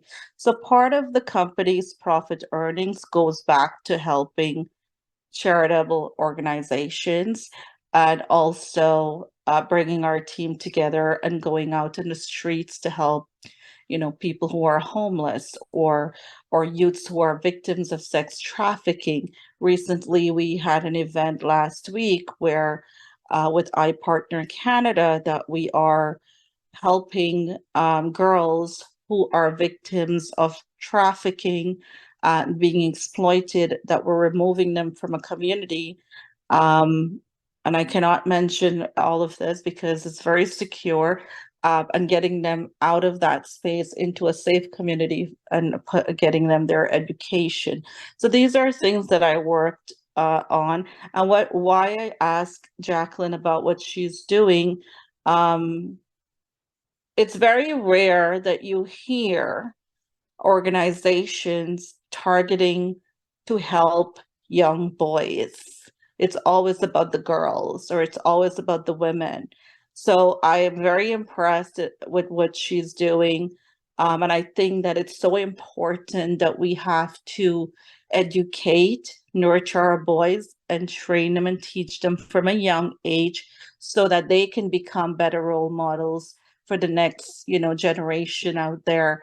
And a lot of time, and I want to encourage women that speaks about, because I'm all about women empowerment. I believe with more women leaders, the world would be a more nurturing and compassionate place. But at the same time, when we speak about women empowerment and we have women gatherings, we must encourage the men in our lives, whether it's your brother, your sister, your father, your friend, whoever, your teammates, encourage them to come out, because only with the support of men will be able to take that next step forward and that next level. So it's great, to be able to empower the boys and the men in our lives, and also to take time to explain things to them, because they see things very differently from us. And I believe together we can build a stronger community. Apart from doing that, so my core purpose is to help others live a more sustainable life, building sustainable communities, helping people in emerging communities, developing affordable housing for vulnerable children, giving them a safe space, and also to develop, I want to call it like seniors club for seniors, especially those living with dementia and Alzheimer's. And that's what HCS Innovative Healthcare Services does, working on a brain health data program for seniors so that they'll be able to come out to a safe space. We actually collaborate with Peel Alzheimer's Society, where they're able to come out to a safe space and go home back at night. Nobody wants to be in a nursing home, but there are certain situations where circumstances of families where a parent or an elder or someone of whoever you're caring for may end up at a certain facility based on your circumstances. So I think that if we start early when we're noticing symptoms of dementia, Alzheimer's, or someone who's in palliative care, if we're able to have a social environment or a brain health day program where they can go to and have the support system and the care during the day and go back at night, it relieves the caregiver from having the burden, and it avoids them from having burnout. They can still have balance in their lives to go to work and do what they got to do, because the parent, for example, I'm going to say the parent is at a brain health day program. So I think that HCS is it's an organization I started, and 100% goes back to helping seniors, especially those with Alzheimer's and dementia, in that situation. I believe seniors should live their best days in their last. And for me, I think that cognitively, if we can develop programs to help them and create that social environment and call it a seniors club rather than a nursing home, to remove that stigma, will actually be beneficial not only for them, but also for the caregiver as well. Apart from that, I'm always asking people for donation, because I'm always involved in raising money for someone that needs an operation in an emerging community, or someone who can't pay their rent. During COVID, there was a lot of people that struggled, they lost their jobs. A lot of people, when the government was giving some money, they didn't know how to access that money. So I took time to write and break it down for them, how they can do it, helping a lot of people to access the help that they may get, they deserve to survive. Reached out to colleagues and grocery stores and wherever we can to help each other during that time. And you'd be surprised that I learned that there are so many people out there that dress well, look great, and they don't they don't even have a meal. You know, a lot of people was actually hoping that a friend would just invite them to their house so they can eat something. It's really you would, and a lot of people we encourage. I'm an advisor for Sidam Food Bank as well. And we did a lot of work during COVID where we were serving food to the hospitals and those in need. And during that time, I said, you know, reach out if you need help from the food bank, because we're open 24 hours and all of this, and reach out anonymously. Even there was a lot of people that called that just need some baby food or something. And you know, I'm not judgmental at all, but sometimes we tend to see people for who they are from the outside without knowing their journey, that they're struggling. So I think that instead of us assuming that someone's okay because they look okay, you know, I don't think it's okay to do that, to assume. You should always try to be empathetic when you talk to someone, because you never know what they're going through. And even if they come across aggressive. Ameera, sorry, we're kind of losing your voice. Your voice sort of faded there. Can you hear me now? You were much clearer before. I'm not sure. Okay, My that's better now. connection has That's been better now. awful. That's okay. But Ameera, I want to say, oh my goodness, I have learned a lot today, especially from you.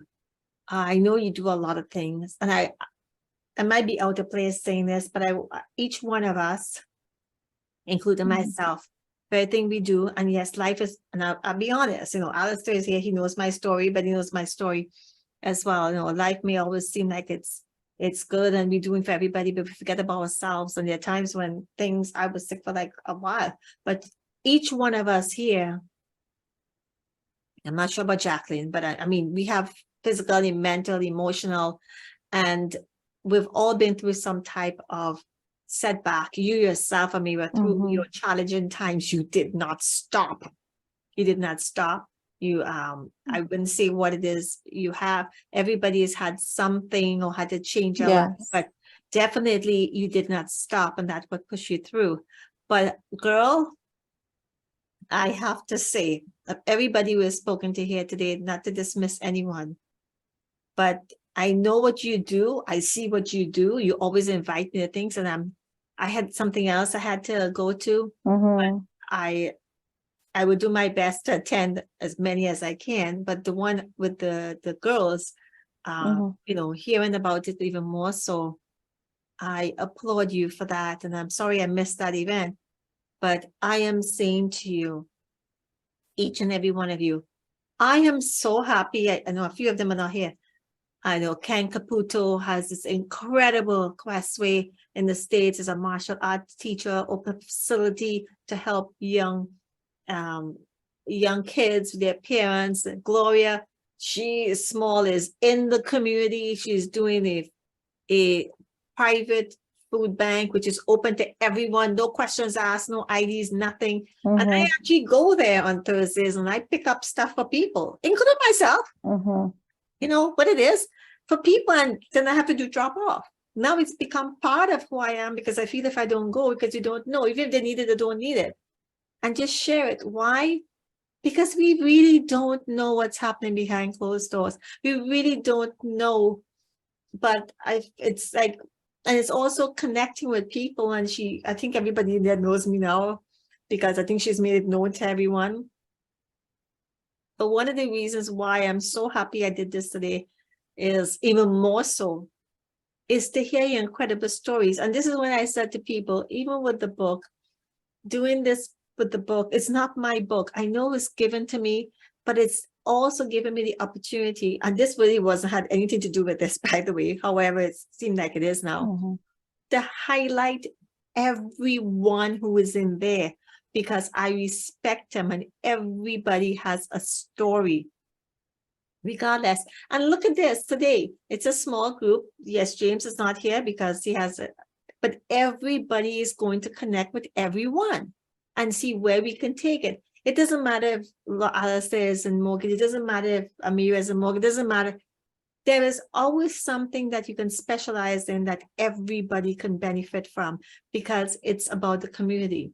I want everyone to maybe say, Ameera said to Jacqueline, you know, get ideas, bounce up ideas, or connect with others for fun. There's something we can do with everyone, even if it's just to be there. But Ameera, I don't know how you do it. I know you have an incredible team with your health and everything. You do not stop. That did not stop you. You No, are and the resilient people I know. you see, the thing is, what I would say to people, because everybody wants to help in some way. Some people just don't know how or who to go to, and all of this. But what's important is, like I said, helping doesn't always have to mean money. Volunteering your time, sharing something out there, sharing the word out, spreading the information out, picking up, groceries, dropping off to someone's home from a food bank. Those are all ways you can help someone. So again, any little help is help. Because I'm involved in so many different charitable work, and it's something that really, for me, when you know your destiny purpose, then that's what drives you. And at the end of the day, it doesn't become work for you. But I hear it all the time, and I say it to my other people and all of you here, you also have to take care of yourself before you take care of others. And we're all very good at taking care of others more than ourselves. And that's a problem. So if you don't know how to do that, seek counsel, get a therapist, talk to Dianne, just to get that, although we know, but we know good how to do it for other people, but not ourselves. So you need that someone that can hold you accountable. So find that someone, that buddy system or whatever it is that you can find to help you. That's so important. We cannot help the world, but we can, even with helping one person at a time, it still helps. When I started my online store, shopwithameera.com, which is another platform that I started about 2 years ago or a year and a half ago, was because it's more than 2 years, I would say. And this is actually, yeah, I don't remember, really, maybe this is more than 2 years around because I COVID. used to, I deliver rice every month to Covenant House, and Covenant House, I do a sleep out every year to help homeless youth get off the street because they're the main victims of exploitation, sex trafficking. And Covenant House is a private organization, and yes, it's a big organization now, but it's privately funded, just because they don't have to restrain themselves to the government rules if it was publicly funded by the government. So this is the reason why it's privately funded, part of the reason. So, a bag of rice is $10, for example, where we get it from. So for me, it's about a bag of rice, a 10-pound bag of rice can feed so many people. It's only $10. But at the end of the day, when you're helping other organizations or other causes, people may be helping, that $10 is hard to take out of your pocket. And some people don't even have food to put on their table, or they can't pay their rent, or they're racked up with their credit card bills, and they're just living, making ends meet. So it's hard to take out that $10 sometimes. However, I figured, okay, what can I do to benefit people and also benefit, that they, contribute to helping those that are vulnerable. So the online platform store started just like that. I built it myself, and we sell clothes, we sell jewelry, we sell shoes. So you can go there and shop. You got to wear clothes. You got to, something that you need. So you can actually go there and shop when you want something. You're buying something that you need or you like. And at the same time, the profit, 100% of profit from that sale or from that purchase goes back to helping society. And some of the organizations we support is also on that website, but also we would help someone that just can't pay their rent. For example, there's a family in Vancouver, not Vancouver, Saskatchewan, lost their son to suicide. The husband has cancer, and she's also struggling, couldn't pay their rent, being evacuated. And I saw this post on Facebook from a colleague of mine, and I reached out. And you know what? Part of that proceed from the store was able to go and help pay their rent so they could stay in their home. Like, what does a person do when they lost their job, they lost their son to suicide, husband got cancer twice, now they're dealing with health issues, got a debt. This all happened during the time of COVID as well. And they're being evicted because they cannot pay their rent. You know, it's like, what do you do in situations like that, right? People feel like giving up, and you cannot tell someone like that, don't, I mean, yeah, you can tell them don't give up, but you're not in their shoe, you're not walking, that's their way out. So if you can do something to help them, and even if you can't do it alone, you call your friends, you call whoever and ask for $20 each, you know, it's still something, so you don't have to do it by yourself. So the online store came into good purpose that way. You know, it comes into purpose of like where I'm able to send food to Covenant House, or able to send food to a senior home, or helping, you know, another child we were helping in India getting a surgery. So different things that it helps out in. So you can be innovative to think about what other ways you can come up with in collaboration, if not by yourself, to put something together that's generating money, for example, or whatever, or align yourself with an organization like I did with Sidam Food Bank, so that people can always have access to the basic necessity they need to sustain and live a more sustainable life. So yeah, Yes. apart from the business side, you know, I'm very good at what I do. I don't charge a brokerage fee. I'm very knowledgeable when it comes to anything related to mortgages, whether any type of asset class, from hospitality to just a raw land to a development project, any of that, and a simple single family residential property. You know, anything that anyone needs help with, I'm here to assist. I love to share information. No question is stupid for me. And I'm always available to help. Apart from that, my focus is building our fund, which is our mortgage fund.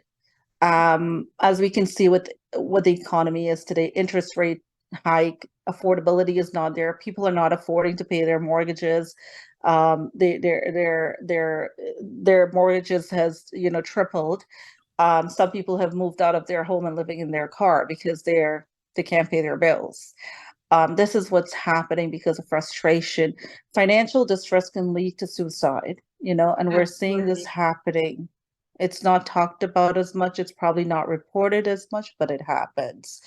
And well, thank you for sharing that. Not to cut you, you know, we should have more discussions about all of these things going forward. Definitely, yes, we can help to bring awareness and make it public and share it even more. But I know as we're going to wrap up soon, just a few minutes, and thank you so much and congratulations. You know, you always thank you. motivate me, Ameera, and everyone here. So I want to say thank you, everyone. I know there was a few Q&A questions people wanted to ask. So open up, put up your hand one at a time, and hey, the floor is everyone's. Don't all jump in. Well, it's not a question, but I've been taking lots of notes.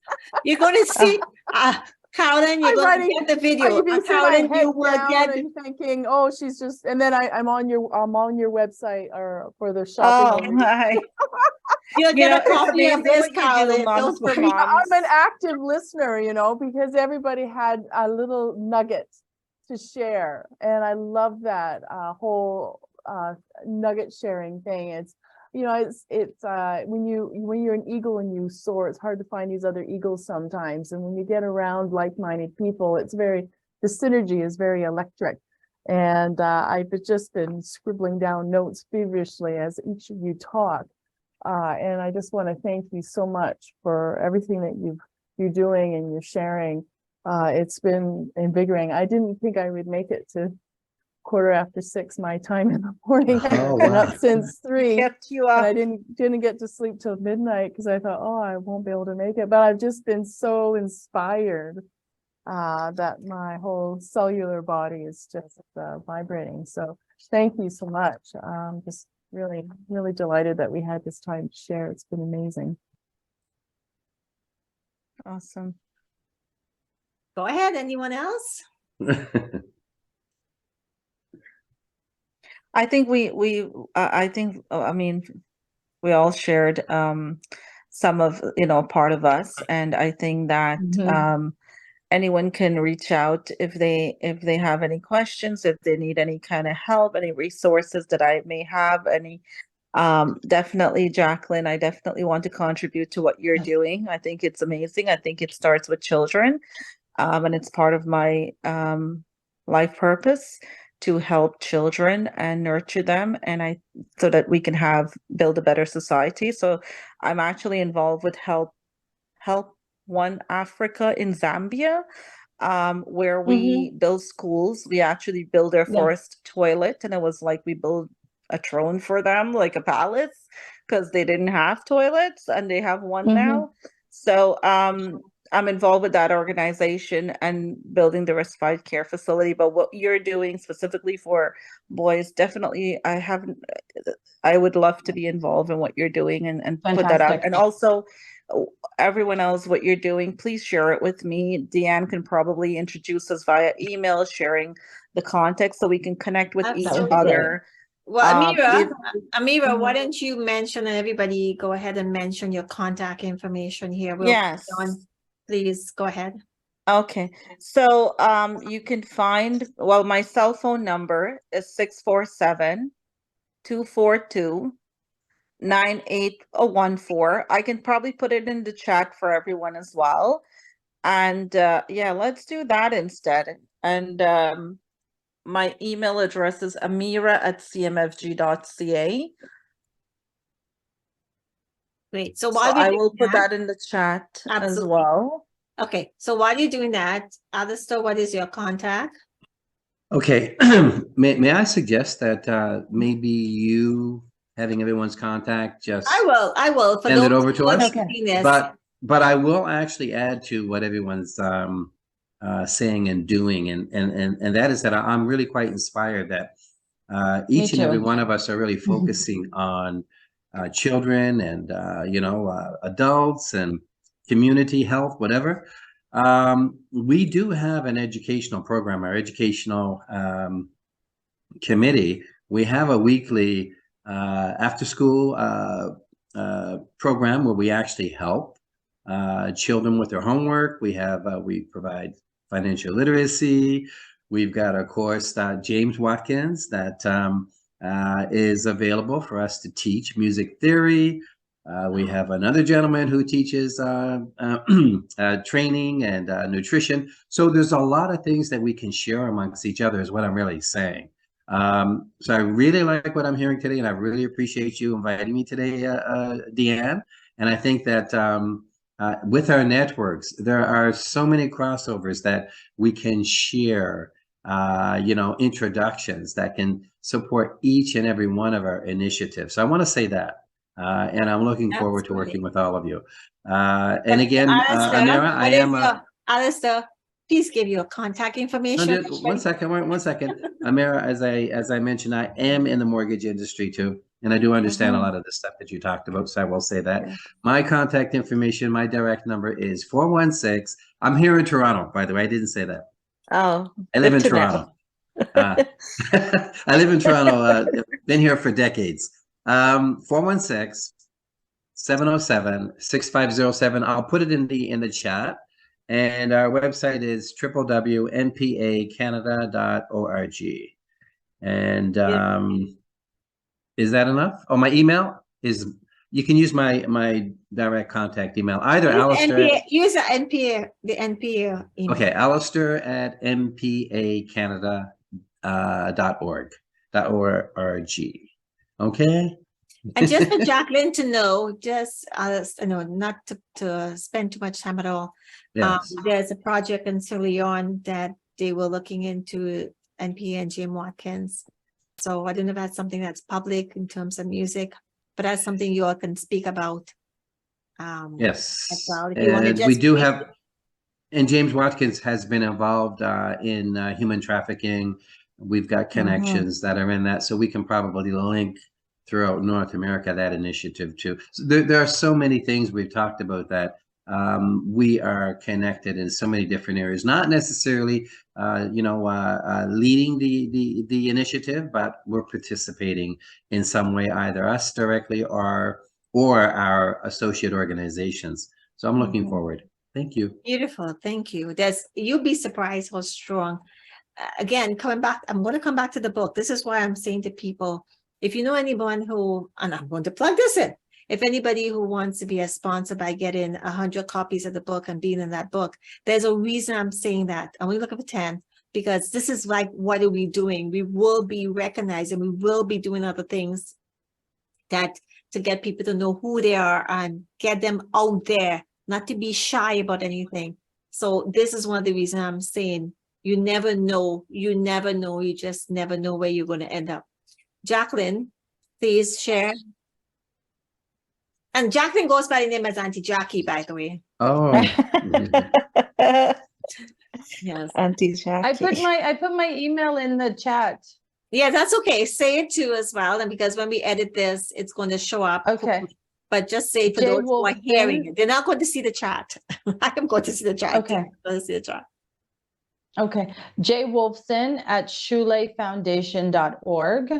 And my US number is 1-646-479-4434. And that's on WhatsApp. And you don't have to share the number if you don't want to share the number, but people No, can it's fine. connect, but that's fine. I don't want to. And the website is www.shulayfoundation.org, and Shulay spelled SHULE. Beautiful. Thank you. Yeah. CJ. I don't call her CJ at all. I can't believe I called you CJ. I love your website, CJ. Thank you. Listen, I made that one up myself. Yes, I you have did. a professional now who's working on a new one, and that will be released about the 1st of August. So Okay. it'll be all fancy and new. So I can be reached at cj.dafoe@mums4mums, and that's MUMS and the number 4 MUMS.org.nz. Beautiful. So does anyone have, as we have like 10 minutes, we're going to finish on time. Any questions you want to ask? Any comment you want to make for the other? Any compliment? Anything? You have 10 minutes to do that. Yeah, I think when you have the next one, I just want to come up as an observer, not a contributor, because I want to see who else you're going to bring on. Good luck with that. And I want to see who else is coming after us, because You this has never been know. just so You never know. inspiring. I'm addicted now. I want to see more. You know, and you, Carolyn, you know me, I go to the limit. But here's the thing about it. We all have so many ideas collectively. If somebody transcribe this and list all the different programs that was listed today, the list is huge. Yeah. You don't have to reinvent the wheel. You can mirror it, you can connect and say what you can do. You can create chapters like the Moms for Moms, for example. You may have it here if it's already there, big deal. But there's so much we can do because collectively, you never know. I was watching a video with Elon Musk, and he said, really, people don't want to be me, and even I don't want to be me. He says, because his brain just never shuts down. It's always coming up with other ideas and other things to do. And I went, oh, that's me. That's me, Alistair gets because mad at me. everybody always talking about how I have this big brain and like I'm always a big thinker and stuff. And I'm like, my brain is always going about other things that I can do. I never shuts down. I keep my phone next to my bed, not because I want to answer, but just because I can get into my notes section. Something comes to me at 2 o'clock in the morning, I can type it in there and then I can go back to sleep. It's just amazing. Yeah. Yes, I know Allister always says your brain is, oh, you have all these ideas and this, but it's who I am. It's again, there's two birth dates, the day you born and the day you realize what your destiny is. And Yeah. cannot get away from that. No. However, collectively, by doing all of this, you get to know people and we get back in touch with people. I am surprised Allister is still here, but he's still here. Yeah. He's still here. I should be doing income tax right now. You know that, Dianne. I know. Yeah. And I am my going to point break is- off and do that, by the way. Thank you. But my point is he's still here. Yeah. We Yes, can't listening, very interested. absorbing, because I know we're Very going to good. have conversations after. But Mhm. collectively, what I would like to do offline is to get this group back together with James and everybody else.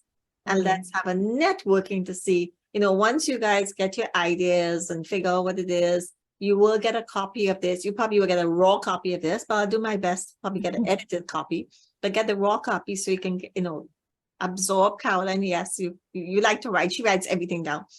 But the point is for you to know where or who you want to connect with, either to see how you can support the other, Mhm. as well as how you need support. And sometimes it's just more support. I But had a girlfriend tell me. happy- Wait, just one second. I am happy because many of you don't like to be on camera here, and I'm happy that it's out of your comfort zone. So I achieved something else that I wanted to achieve. You'd be surprised. I had a girlfriend tell me one time, she says, you know what the most sexy thing about ECJ? And I went, what's that? She says, it's your brain. Wow. Isn't that's- that, yeah. I like And that. I'd have to say, there's a lot like of that. sexy brains on this podcast today. You sexy Oh, you'd people. be surprised. Oh, wow. I just love the way you think. It's Alistair is so inspiring. blushing. Yes, I am. I am definitely. That's because I'm blushing. James is not here and James is not here and Ken is not here to take the pressure away because he is the rose among us. We're not the ones, we're roses too, but yeah, Thank but I you. want to Yeah. say, we're going to wrap up Mm. now. And I want to say any last word before I want to acknowledge everybody's time. Well, I mean, Dianne, I think that, bravo to you for doing what you're doing and bringing Yes. people together, allowing us and giving us a platform like this. I think it's so important to get the voice out, and with your help, we're able to do that and reach more people.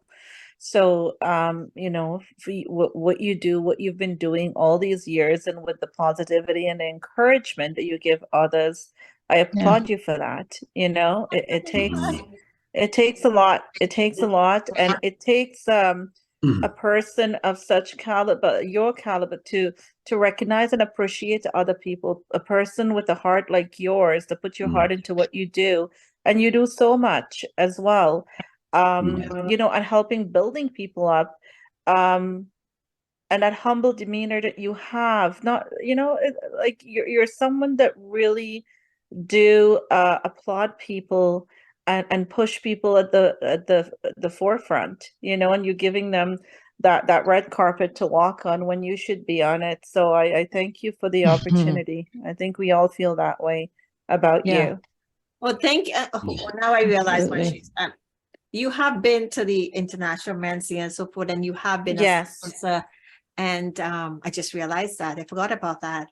And Ameera, it's been people like you and everyone else who, because of you, were able to do that. And don't get me wrong, when we start that back, and I want to do it for girls and I want to do it for boys, I want to do it for men and women. It's easier for us to do it this way as well as to have something, but we will have something. And it's because of you all that we do it and why we do it. But I believe men need a voice, school needs a voice, not the women per se. We want to focus on the young ones. They're the leaders and we need to put some effort going forward. Yes, Jacqueline, definitely so. So how we can do this, definitely, because the children can teach the parents. The parents are a little old school and stuck in their ways and their mind because they've been conditioned.